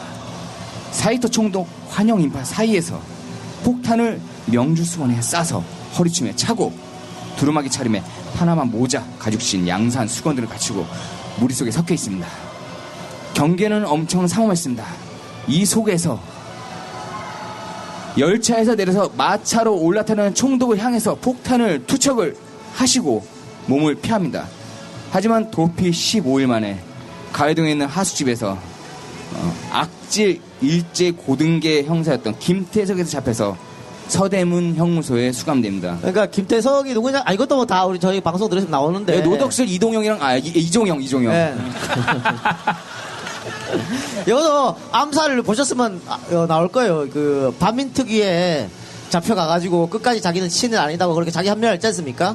지금 김태석, 노덕수 이런 사람도 다 반민특위 잡혀갔는데 끝까지 뻔뻔하게 그렇게 이야기를 했어요. 그리고 단 한 명 처벌된 사람이 있어요. 다 풀려나왔지. 그런 우리 아픈 역사가 있는 걸 소개시켜 드리는데, 그 재밌는 거는 강호구 열사가 의거를 일으킬 때 연세가 64세였습니다. 64세. 우리 박 시장님하고 비슷하지 않을까 싶은데, 지금은 박 시장님 연배하고. 네. 제가 조금 노숙하게 보이나 보죠. 네. 근데, 그렇죠. 정말 대단하신 거죠. 그 연세에 그럴 수 있다는 네, 것은. 네. 맞습니다. 오히려, 사실 나이가 들수록 뭐 관계가 많아지잖아요. 그렇죠. 그러니까 우리가 청년 학생 시절에는 사실 뭐 이게 의분이 생기면 그냥 뭐든지 몸을 던질 수 있잖아요. 근데 나이가 들수록 점점 약해지거든요. 가족도 생기고 여러 가지 인연이 생기니까. 근데 그 연세에 그 정도 할 수 있다는 것은 뭐 굉장한 정신을 갖고 계셨기 때문이라고 생각하고요. 너무 대단하신 거죠. 네. 네. 또 이제 나석주 의사 또 의열단 단원이었었는데 이 서울에 잠입해서 조선 식산은행에 이제 폭탄을 던지셨습니다. 근데 조선 식산은행이 지금 롯데백화점 자리인 것입니다. 여기 말고 동양척식 주식회사 경성 지점에서도 던지셨고 다 했었는데 안타까운 것은 다 불발탄이었다고 하는 겁니다. 그래서 마지막에 이제 자결로 생을 마감하셨는데 아까 뭐 박 시장도 말씀하셨지만 이런 분들의 노력, 이런 분들의 의기, 이런 것들 때문에 우리가 지금 이 자리에 있을 수 있는 거겠죠. 그래서 이분들 좀 잊지 말았으면 하는 생각이고, 우리도 암살 같은 영화 많이 보셔가지고 이분들의 의계를 길이길이 남기도록 여러분들 좀 많이 노력해 주시기 바랍니다. 참 그러고 보면 너무 안타까워요. 우리 독립운동사에 보면요, 왜 우리 독립군들은 그렇게 불발탄이 많고 세작들한테 발리고 다 그래요. 아니 맨날 탄 던지면 다 불발, 어디 가려고 그러면 누가 밀고 하고 돈이 없어서 그랬어요. 아니 근데 뭐 그래도 성공한 사례들이 많이 많죠. 있잖아요. 근데 이제 저는 이분들을 정말 높이 평가해야 되는 이유는 제가 이제 과거 청산에 대해서 연구를 했던 적이 있습니다. 예를 들어서 프랑스의 경우에 2차 세계대전 중에 독일이 침략해 와서 4년 동안 지배를 당하잖아요. 그래서 만들어진 의용정부가 비시 정권이라는 데가 있는데요. 이 4년 동안에 변절자가 어마어마하게 많이 생깁니다. 그래서 그 드골 대통령이 이제 영국에서 임시정부를 다가 쳐들어오잖아요. 1944년입니까? 이제 전쟁이 끝나면서 약 10만 명을 처단합니다. 10만 명이 말하자면 이 사형에 처해지는 거죠. 왜냐하면 그 독일에 협력했다고. 그래서 뭐 처형뿐만 아니고요.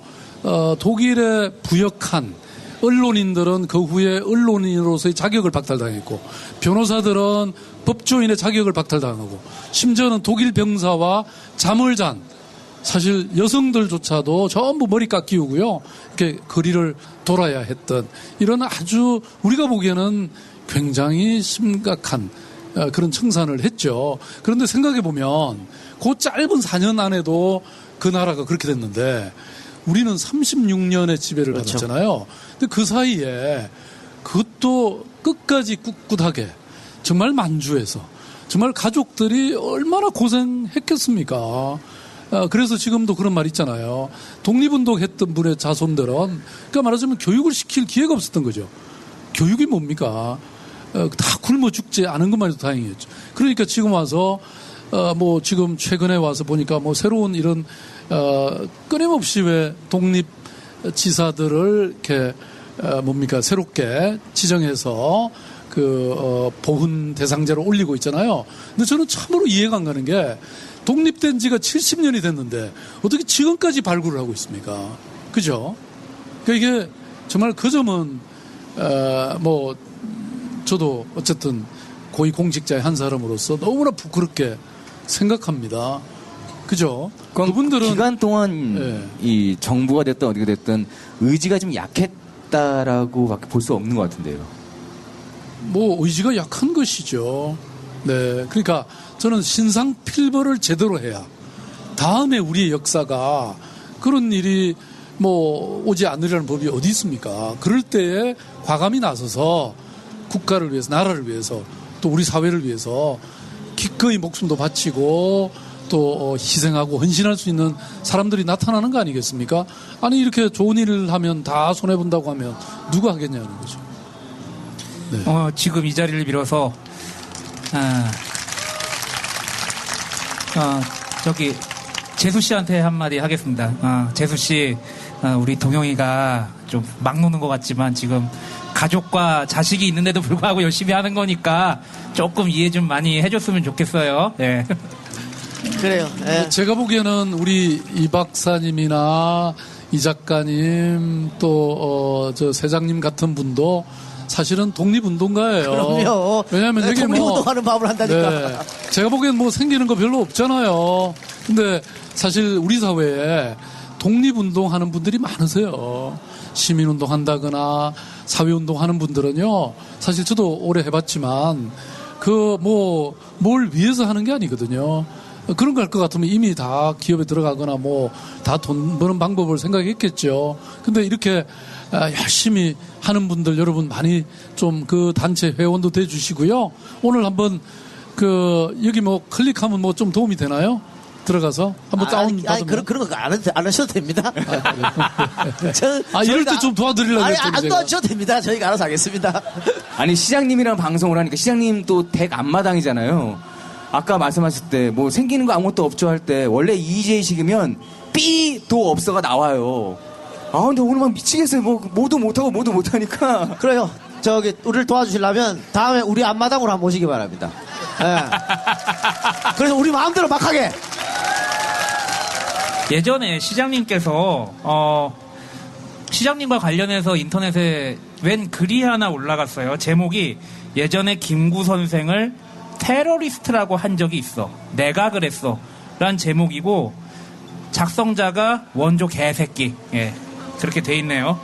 인권을 주제로 한 교양 수업이 있었는데 팔레스타인 테러리스트들을 옹호하면서 독립투쟁하는 팔레스타인 테러리스트들과 김구 선생과 뭐가 다르냐는 내용의 발제를 이 글 쓴 사람이 했다고 그래요. 그래서 그랬더니 당시 담당 교수께서 반론이 없는지 물어보신 후에 학생들을 쭉 둘러보더니 이렇게 설명을 했다고 그래요. 팔레스타인 테러리스트들은 무고한 민간인을 대상으로 저질렀기 때문에 테러리스트지만 김구 선생은 무장 경호를 받는 적국의 관료나 군인들만 상대했기 때문에 테러리스트와는 확연하게 구분이 된다. 여기서 테러에 대한 정확한 정의와 테러와 의거의 구분이 나오겠죠.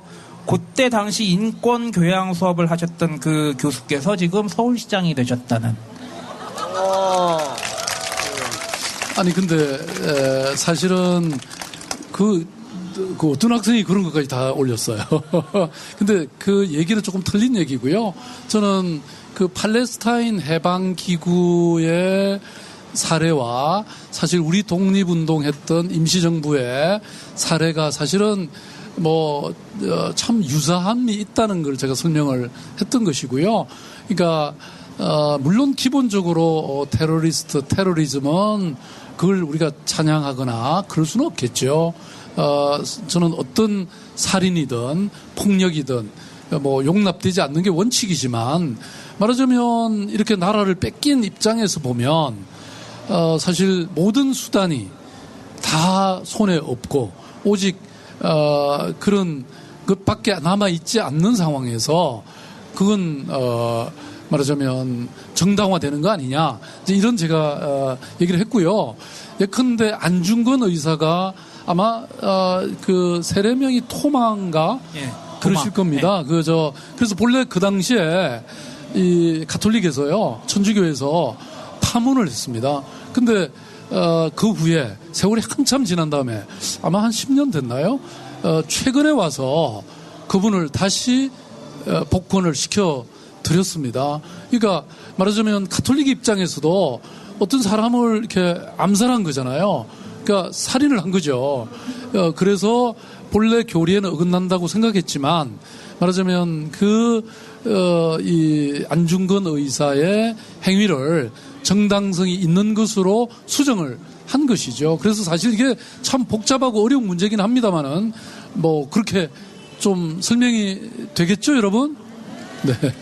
그 안중근 의사의 복자 15과 관련돼서 제가 알기로는 그 한 사람을 죽인 게 살인이 맞지만 그 한 사람을 죽임으로써 더 많은 대한제국과 조선의 국민들을 살 수 있게 한다라는 취지에서 이거를 의거로 구분할 수 있다라는 것이 입장이라고 저는 알고 있고요. 제가 보기엔 이건 분명히 논술고사에 나올 만합니다. 또 예컨대 지금 이 히로시마와 나가사키에 폭탄을 투여했잖아요. 원자폭탄을. 그런데 그 당시 일본 사람들은 지금도 마찬가지입니다. 원자폭탄은 과도한 행위였다. 이런 주장을 합니다. 그렇지만 당시 또 미국은 아니 이렇게 원자폭탄이 아니었으면 전쟁을 끝내는데 너무나 많은 사람이 더 많이 희생됐을 것이다. 왜냐하면 그 남태평양과 뭐 중국 이 한반도의 모든 전선에서 전쟁 중이었기 때문에 원자폭탄 2발로 우리가 끝낼 수 있었다. 오히려 희생을 줄일 수 있었다. 근데 그게 산술적인 것 이상의 법철학적인 문제가 있습니다. 그래서 여러분 여기 뭐 우리 젊은 고등학생들도 와 있는지 모르겠는데 아니면 학부모님들 와 계시면요. 요거에 대해서 학습을 꼭 하시길 바라고요. 뭐 이런 여러 가지 역사적인 어려운 문제를 제가 나름대로 해결한 저도 책을 하나 썼습니다. 아세요? 모르겠습니다. 제 책을 사시라는 말은 아니고요. 내 목이 짧으니 조심해서 자르게 라고 하는 그 역사상에 이렇게 뭐 예수님의 재판, 소크라테스의 재판, 토마스 모어의 재판 이런 것들을 모아서 책을 쓴 것인데요. 아마 이거 오늘 이렇게 딱 단언하기는 어려운 문제인데 아까 그래도 우리 청중들이 다 동의를 하셨잖아요. 네. 그 정도 설명으로 된다고. 예, 알겠습니다. 네. 그래 오늘 그 이야기는 계속 이제 사실 주된 것은 일제가 훼손했었던 것들, 우리 문화재들 다시 복원하는 이야기를 쭉 했지 않습니까? 뭐 경복궁도 그런 거고 남산도 그런 거고 다 그런 건데 그 문제가 이제 성곽 복원도 그런 건데 여기에 문제점이 좀 있을 것 같습니다. 왜냐하면 특히 재산권이 달려 있으면 민원인들랑 마찰이 분명히 있을 수밖에 없을 것 같거든요. 이거 어떻게 원만히 해결해서 복원을 다 마무리할 수 있을지 좀 걱정이 되기도 해요. 사실은 복원을 하고 싶어도 복원을 못하는 경우가 많고요. 네. 또 하더라도 비용이 또 너무 많이 들어가서 못하는 경우가 상당히 있습니다. 예를 들어서 지금 경복궁이 있고요. 그 다음에 이 서울에 5개의 궁이 있잖아요. 그런데 이게 훼손된 데가 참으로 많습니다. 예를 들어서 지금 경희궁도 아직 복원을 하려면 뭐 그 교육청 건물이라든지 이런 일대를 전부 다 말하자면 해체를 해서 새로 만들어야 되는데 뭐 그런 거 정말 쉽지 않고 또 지금 그 유네스코 문화유산이 된 사직과 종묘가 있잖아요. 종묘는 완전히 복원했습니다. 그런데 사직단을 복원하려고 보니까 그게 뭐 지금 이미 종로 도서관이라든지 여러 가지 또 새로운 시설들이 들어섰는데 그걸 또 이렇게 하기가 참으로 만만치 않습니다. 그러면 예컨대 대체 시설을 만들어 준다든지 그 이미 그 이후의 역사에 또 켜켜이 쌓여버린 이런 것들이 많기 때문에 그걸 해체하기가 참으로 쉽지 않습니다. 예를 들어서 저희들이 이제 옛날에 율곡로라고 지금 율곡로라고 여러분 아시죠? 그게 어디냐면 그 창덕궁 앞에 그러니까 종묘와 이어지는 그 공간인데요. 옛날에는 그게 하나로 돼 있었어요. 근데 지금 그 율곡로가 일제시대 때 그게 이제 말하자면 뚫린 거예요. 그래서 그걸 지금 복원하려고 위로는 연결하고요. 그 길은 지하로 보내거든요. 근데 이제 그 기회에 저희들이 그 창덕궁 앞에 지금 도나문이죠. 도나문이 있는데 그 앞이 너무 좁고 궁궐의 위험을 지키기가 너무 어렵습니다. 그래서 저희들이 길을 이렇게 직선이 아니고 그걸 이렇게 약간 돌리면서 앞에 이 도나문 앞을 제법 열병식도 하고 그럴 수 있게 이렇게 지금 하기 위해서 복원을 하고 있거든요. 그러려니까 길을 이렇게 또 뚫으려니까 그 앞에 있는 주유소 2개가 있는데 그걸 또 다 매입해 넣게 되고 뭐 이런 여러 가지 복잡한 과정을 거쳐야 되고요.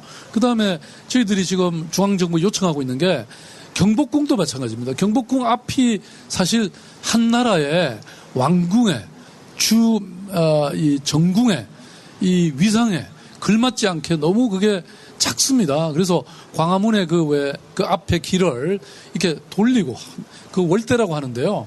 그 길을 제대로 복원해 줘야 되거든요. 그래서 그걸 저희들은 하자. 그리고 지금 이 광화문 광장이 완전히 이 중앙 차선. 버스 중앙차로인가요? 이렇게 돼 있잖아요. 거대한 말하자면 중앙분리대처럼 돼 있잖아요. 그래서 이걸 이쪽으로 붙이자. 세종문화회관 쪽으로. 찾길은 오히려 오른쪽으로 이렇게 합치고 이렇게 하자고 하는데요. 그렇게 되면 그야말로 제대로 된 광장처럼 되는 거죠. 그래서 노무현 정부 참여정부 마지막에 이게 검토돼서 교통으로도 큰 문제가 없다고 하는 결론이 그때 났대요. 그 성효상 씨라는 건축가의 말에 따르면. 그래서 지금 이렇게 하자고 저희들이 제안을 했는데 아직 안 받아들여지고 있습니다. 근데 아까 말씀하신 것처럼 율곡로 이야기도 그랬고요. 지금 광장 이야기도 그렇고요. 문화적 가치나 그것에 대해서 동의하는 분들이 많이 있겠지만 서울시가 또 워낙에 교통난에 또 취약하잖아요. 이거에 또 엄청난 또 민원이 들어올 거 아닙니까? 제가 이렇게 전 세계의 여러 도시들을 돌아보면서 내린 결론은요. 도심 한가운데는 차 갖고 왔다가는 큰일 난다. 이런 생각이 들게 만들어요. 네. 아니, 왜냐하면 그 대신 대중교통은 굉장히 편리하게 해주고요. 보행 친화 도시를 만드는 게 핵심입니다. 뉴욕의 그 맨하탄의 타임스퀘어. 그게 얼마나 복잡한 곳입니까? 그거 차도를 싹 없애버리고요.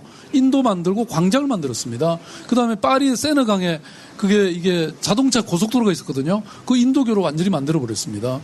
런던에 한번 차 갖고 가보세요. 시내 한가운데. 런던도 매우 머리가 아프게 되어 있죠. 그럼요. 그래서 아예 시내 한가운데는 차 갖고 오지 마라. 여기 사실 지하철이 나름대로 잘 돼 있잖아요. 시청광장역, 시청역, 여기 광화문역, 종로 이산가역, 여기 을지로 입구역, 다 있잖아요.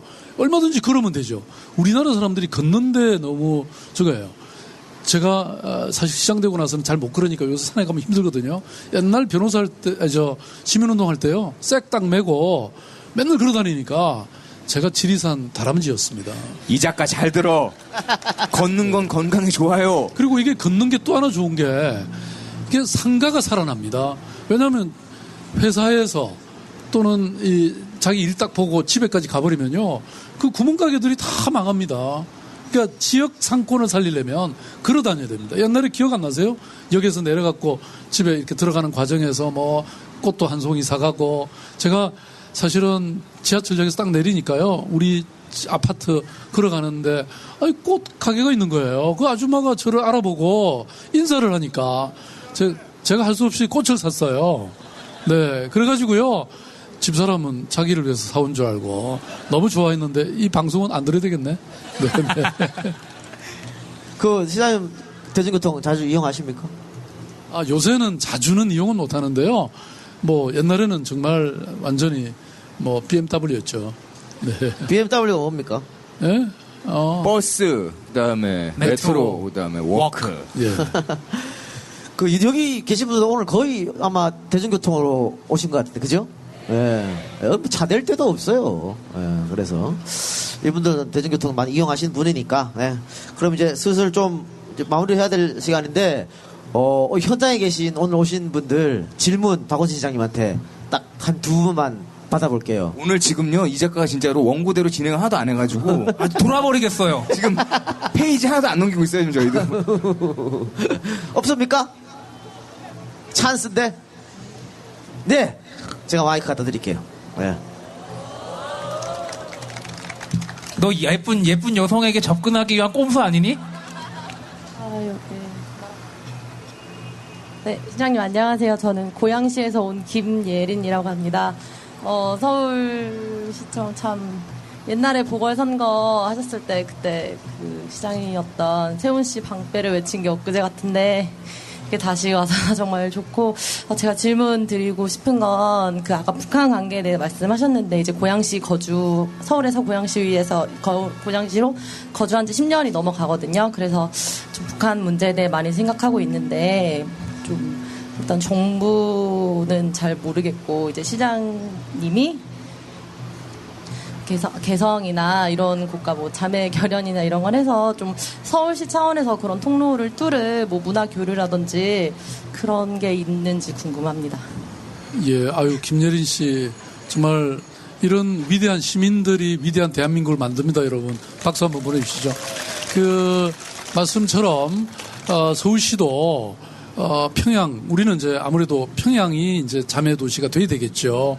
그래서 여러분 잘 아시는 그 경평전이라고 해서 옛날 일제 강점기 때부터 벌써 축구대회가 있었죠. 그래서 그거 복원하자.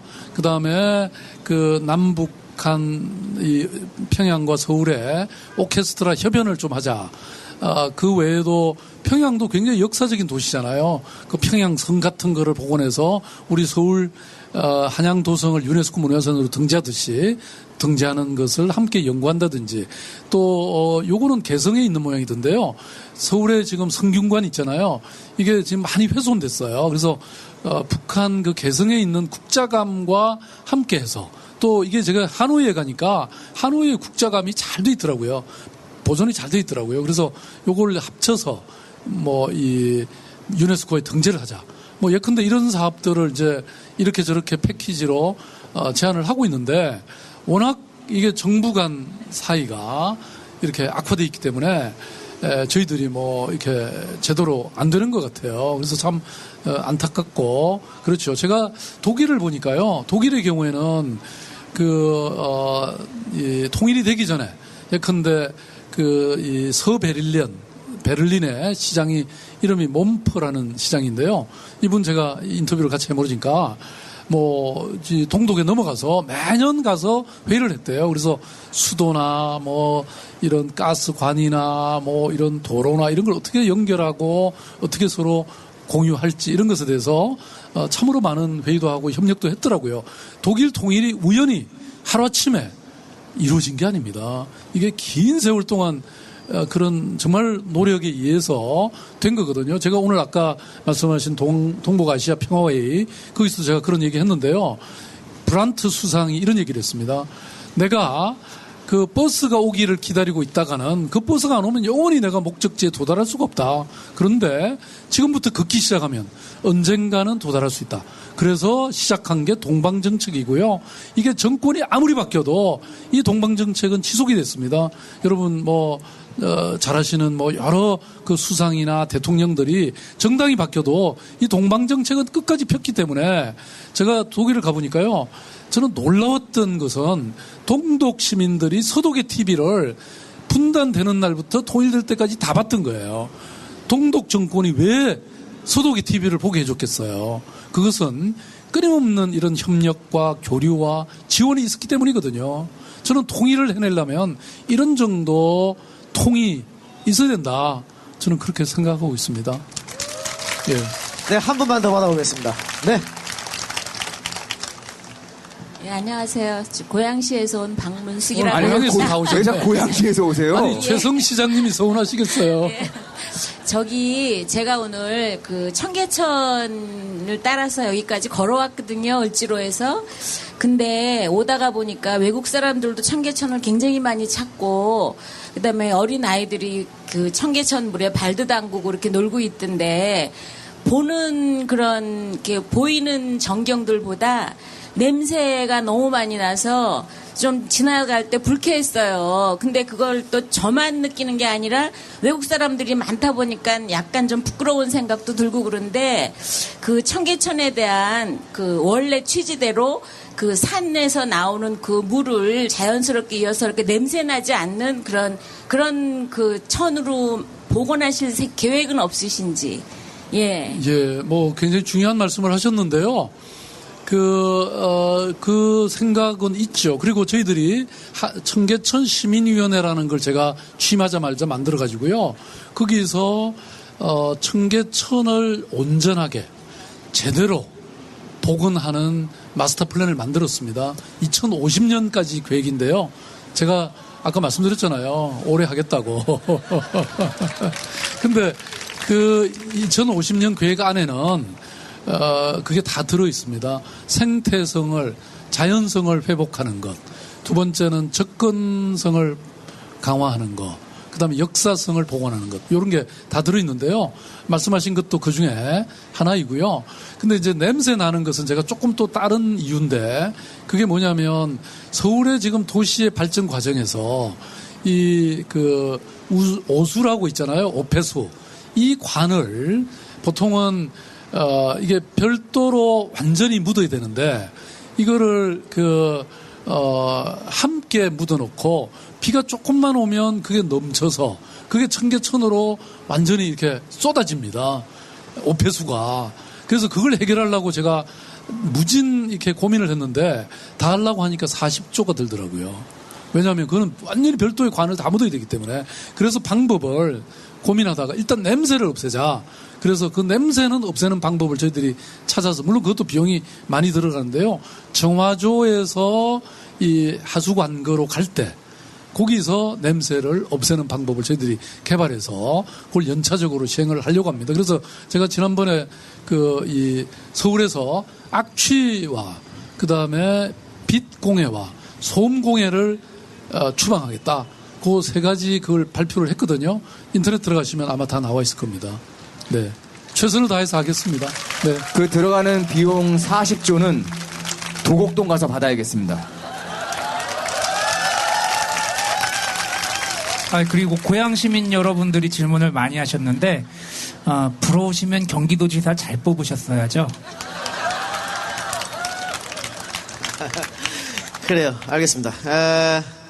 지금 제가 여기서는 잘 안 보이거든요. 저 끝이. 내려가서 보니까 아까보다 훨씬 많으셨네. 저 뒤까지 쫙 가득 찼네요. 역시 박 시장님의 위력이라고 보여집니다. 여기가 전체가 아까 의자가 대충 깔린 게 만석이라고 그랬어요. 예. 만석인데 지금 반 정도 찼으니까 에이 설마. 그래요. 알겠습니다. 어느덧 이제 시간이 다 돼서 마지막 질문 좀 드려볼게요. 전 세계로 이 1000만이 넘는 메가시티가 상당히 많지 않습니까? 많은데, 시장님은 당연히 서울시장이니까, 이 서울시를 한국의 랜드마크로 만들고 싶을 거고, 또, 다른 메가시티보다 더더욱 뛰어난 도시, 또 살기 좋은 도시로 만들고 싶을 텐데, 나만의 국정철학이 아니지. 야. 자꾸 트릭 걸지 마. 국정철학이 아니고, 시정철학. 죄송합니다. 나만의 시정철학. 좀 이야기해 주시기 바랍니다. 예. 아니면 앞으로 어떻게 하겠다는 포부도 좋고. 네. 아주 정신이 하나도 없네요. 그런 말씀 하시니까. 사실 서울시가 여러분 상상하시듯이 이 일제강점기에서 독립해서 그 다음에 이 한국 전쟁으로부터 엄청난 파괴를 당하고 그리고 근대화의 과정 속에서 그냥 엄청나게 우리의 유산과 역사가 또 잘려나가고 그리고 지금 오늘에 이르렀는데요. 근데 이제 그래도 또 인구가 1000만이 넘고 그리고 저는 역대 시장들이 나름대로는 그래도 최선을 다했다고 생각합니다. 그래서 지금 현재로서는 서울시가 여러 기준에서 세계 10대 도시 안에 드는 경우가 많습니다. 제가 이렇게 서울시의 위상을 이렇게 외국에 나가보면 느끼게 되긴 하거든요.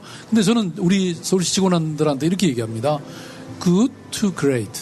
지금도 좋지만 저는 훨씬 더 위대한 도시가 돼야 된다. 그것은 아까 말씀드렸던 세 가지 랜드마크도 있고, 저는 그리고 이런 어떤 물질적인 풍요로움이나 이런 외형적인 어떤 건축물이나 이런 걸 넘어서서 정말 서울에 사는 시민이 정말 위대한 어떤 영혼과 그런 어떤 인생의 완성과 그리고 이런 정말 온 세계 사람들과 함께 할 수 있는 이런 것을 갖추는 이런 도시야말로 위대한 도시가 된다. 지금 우리가 대표 도서관으로 만들어 놨잖아요. 저는 우리가 책 읽는 도시, 시의 도시, 인문학의 도시, 평생 학습의 도시, 제가 이런 걸 굉장히 많이 강조하고 있는데요. 저는 이런 것들도 함께 부과가 돼야지 서울시가 정말 미래가 있는 그런 도시가 되지 않을까 이런 생각을 제가 하고 있고요. 그래서 그런 프로젝트도 저희들이 많이 하고 있는데요. 앞으로 제가 여기 아까 말씀드렸던 여기 하나뿐만 아닙니다. 여러분 여기 지금 도서관 건물 5층 가시면요, 시민들이 누구나 가서 즐길 수 있게 공원에 있습니다. 여기 시민청 지하 1층, 2층 가시면요, 누구나 가서 즐기고 공연하고 또 장터도 열고 강의도 듣고 또 결혼식도 할 수 있는 그런 곳입니다. 또 제가 비밀을 하나만 더 말씀드리고 저도 끝낼게요. 요 건물 있죠? 지금 경동대학교라고 써인 저 뒷건물이 옛날 검찰청 청사였는데 저게 서울시 별관입니다. 저기 13층에 가시면요, 여러분이 혹시 부부싸움을 하시면, 오늘 부부싸움 얘기를 자꾸 하네, 화해하시려면 저기 모시고 가십시오. 저기 가면 너무 전망이 좋습니다. 한눈에 정동이 다 보이고요, 북악산과 인왕산이 다 보입니다. 제가 시장으로서 처음에는 저기 시장실에 있었거든요. 너무나 아름다워요. 근데 저는 바빠서 볼 시간이 없어요. 시민들을 위해서 이거는 개방해야 된다. 그래서 이렇게 그냥 알게 모르게 조금씩 서울을 변화시키고 있는데 여러분 그거 느끼시죠? 네, 앞으로도 계속 잘할게요. 네. 예, 역시 투표가 세상을 바꾼다라는 것을 일단 서울시에서 좀 보여주셨으니까 다음번에는 구청장 하신다고요? 네, 저희는 기대를 하도록 하겠습니다. 저희의 기대 다 기대하시죠? 그럼 기대하는 뜨거운 박수 한번 보내주셔야죠. 네, 그 13층에 13층에 카페인가요? 뭔가요? 13층이 카페인가요? 뭔가요? 예, 저 전망대인데요. 전망대요? 카페도 있고 관광 상품도 팔고 그러는데 이렇게 창가 자리가 아주 굉장히 좋습니다. 네, 알겠습니다. 지금 평소에 사람들이 아직은 잘 몰라가지고요, 안 오고 있는데 한번 가보시면 너무 좋을 겁니다. 네, 저 시장님, 그리고 또 한 가지 건의사항이 하나 있는데, 혹시 서울의 수많은 유적지들 혹은 의거터라든지 여러 가지 터들의 이제 그 비석들 혹은 이제 그 표지석들이 있잖아요. 거기 혹시 QR코드 같은 게 다 돼 있습니까? 지금 그거 하고 있고요. 예. 지금 앱으로 다 관광할 수 있게 그렇게 하고 있고, 근데 이제 표지석 자체는 제가 보니까 그냥 화강암으로 이렇게 아무 재미없이 하나 세워놨잖아요. 그래서 그런 것도 전부 스토리텔링도 하고 좀 예쁘고 좀 다 각양각색으로 만들 준비를 하고 있습니다. 예, 알겠습니다. 이거 다양하게 하시네, 정말. 예, 다양하게 하세요. 그럼요. 제가 또 물어보세요. 알겠습니다. 그러면 여기서 특별히 마련된 우리 박원순 시장님 함께하는 광복 70주년 EJ 특집 콘서트를 마치기로 하겠습니다. 여러분들 정말 이 뜨거운 날 많이들 와주셔서 너무 감사드리고 조심히 돌아가시기 바랍니다. 고맙습니다. 고맙습니다. 반갑습니다. 안녕하십니까. 저는 창원지방법원 부장판사로 있다가 각하새끼 짬뽕으로 악명을 좀 날리고요. 지금은 법원인 동안에서 사무장으로 있는 이정열이라고 합니다. 반갑습니다. 오늘 EJ와 박 시장님께서 함께 하시는 토크 콘서트의 마지막 무대를 저희가 오르게 됐는데요. 참 영광스러운 자리입니다. 그런데 솔직히 무대 뒤에서 들어봤는데 정말 재미없더라고요. EJ는 욕이 한 40%는 나와줘야 얘들은 방송을 요번엔 좀 하는구나 싶은데, 아무리 열린 광장에서 하지만 이게 뭡니까 도대체. 예. 지금까지 들어본 EJ 그 방송 중에서 역대급으로 재미없었던 방송이 아닌가. 하지만 또 그렇다 그래서 이렇게 저희를 이 자리까지 불러주신 EJ 팀한테 감사를 드리지 않을 수는 없습니다. 그래서 디스는 여기까지만 하겠습니다. 오늘 제가 이 자리에 올라오게 된 건 뭐 아직 변호사도 못하고 있긴 하지만 제가 법률가로서 올라온 건 아니고요. 제가 시사통 김종배입니다를 통해서 나가고 있는 이정열의 제법이에요라는 방송을 하고 있습니다. 명칭은요, 재즈에 대해서 전혀 모르는 법률가라는 뜻으로 재즈의 제자하고 법률의 법자를 따가지고 제법이에요라는 방송을 진행하고 있습니다. 지금 10회차까지 나갔고요. 제가 재즈에 입문을 하게 된 것은 여러분들 많이 들으셨겠지만 도올 김용옥 선생님께서 말씀하셨습니다. 재즈는 억압받았던 미국 흑인 노예들의 역사이고 재즈를 이해하는 것은 바로 인권을 이해하는 것이고 또 세상과 소통하는 것이다라고 말씀을 하셨습니다.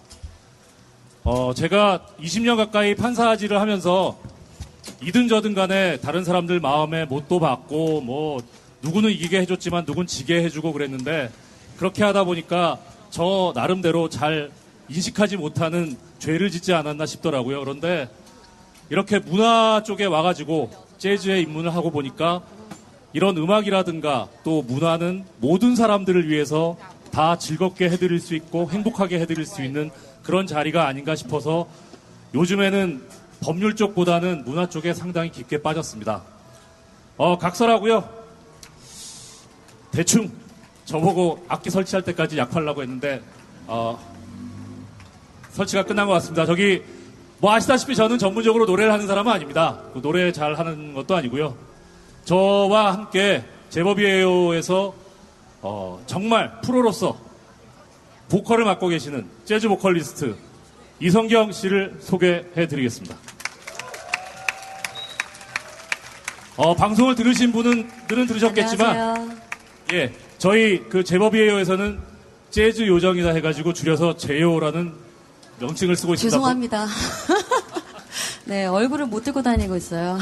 아무튼 이렇게 오늘 여러분 만나뵙게 돼서 진심으로 반갑습니다. 제가 그동안 수많은 무대에 섰는데요. 오늘은 정말 기억에 남을 만한 뜻깊은 무대가 될 것 같아요. 오늘 이 무대에서 여러분과 함께하면서 진정한 광복의 의미가 무엇인지 되새기는 시간을 갖도록 하겠습니다.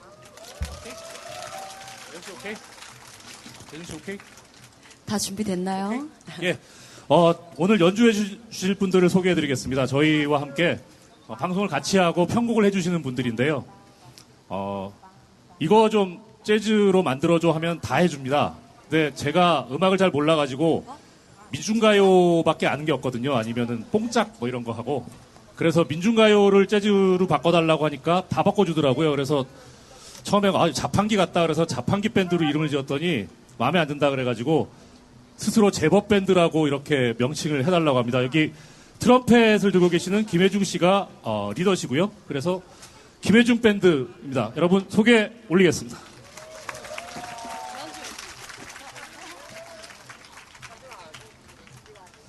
예, 오늘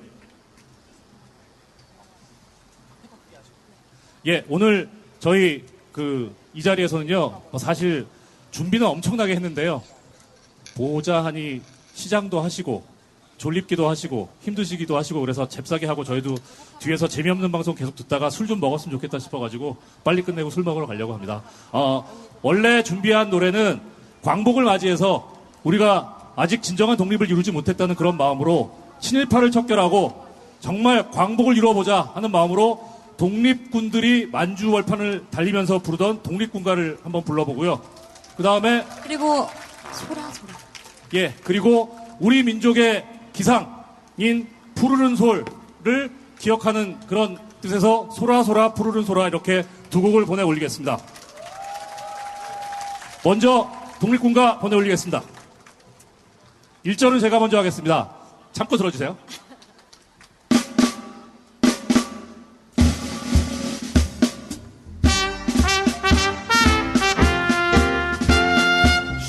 한국 독립군의 백만 용사야 조국의 부르심을 내가 아느냐 삼천리 삼천만의 우리 동포들 건질이 너와 하나로다.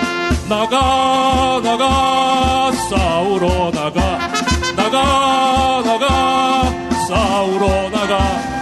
독립문의 자유종이 울릴 때까지 싸우러 나가세. 원수들이 강하다고 겁을 낼 건가? 우리들이 약하다고 낙심할 건가? 정의의 날쌘가리 비키는 곳에 이 길이 너와 나로다. 나가 싸우러 나가 싸우러 나가.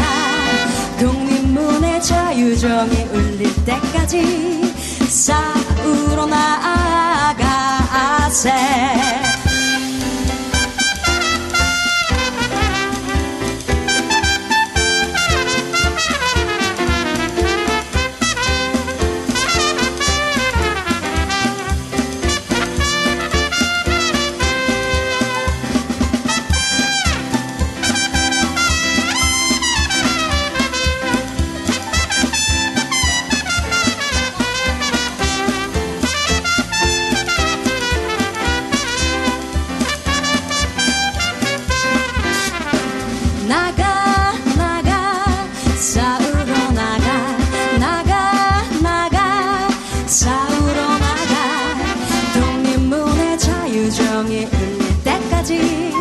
싸우러 나가세.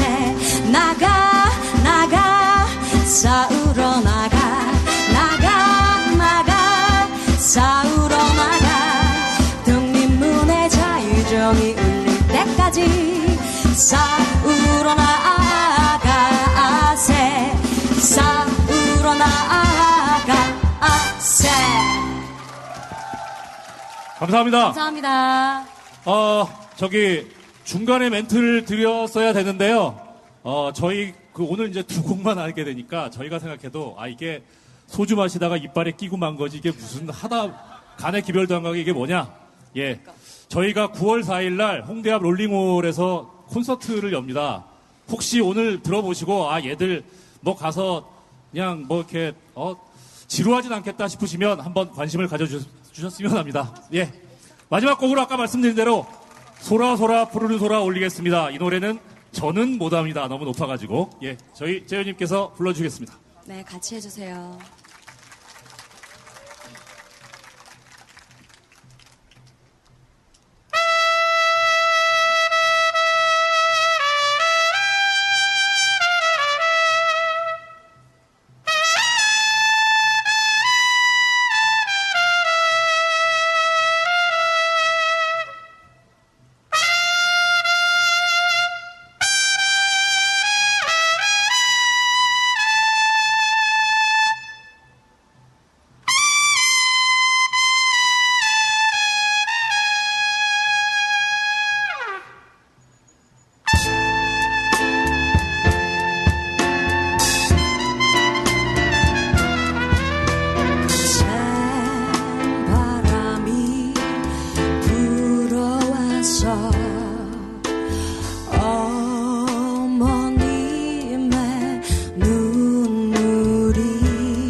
사무쳐오는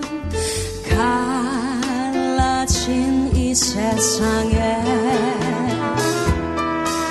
민중의 넋이 주인 되는 참 세상 자유 위하여 시퍼렇게 숨을 들어도 강물 저가리라.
위하여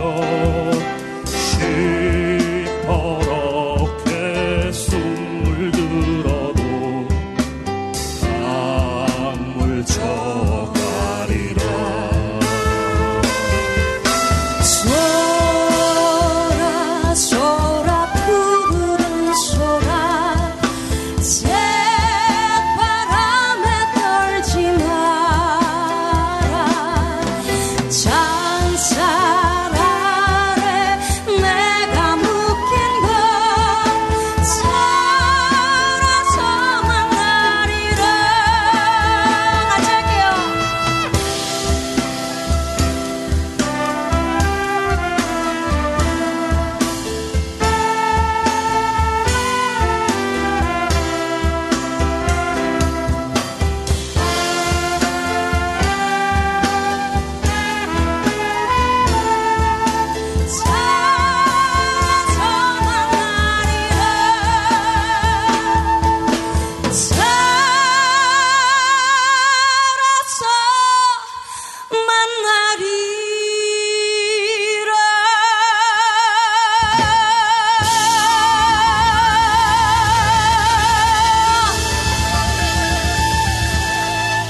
여러분 감사합니다. 감사합니다.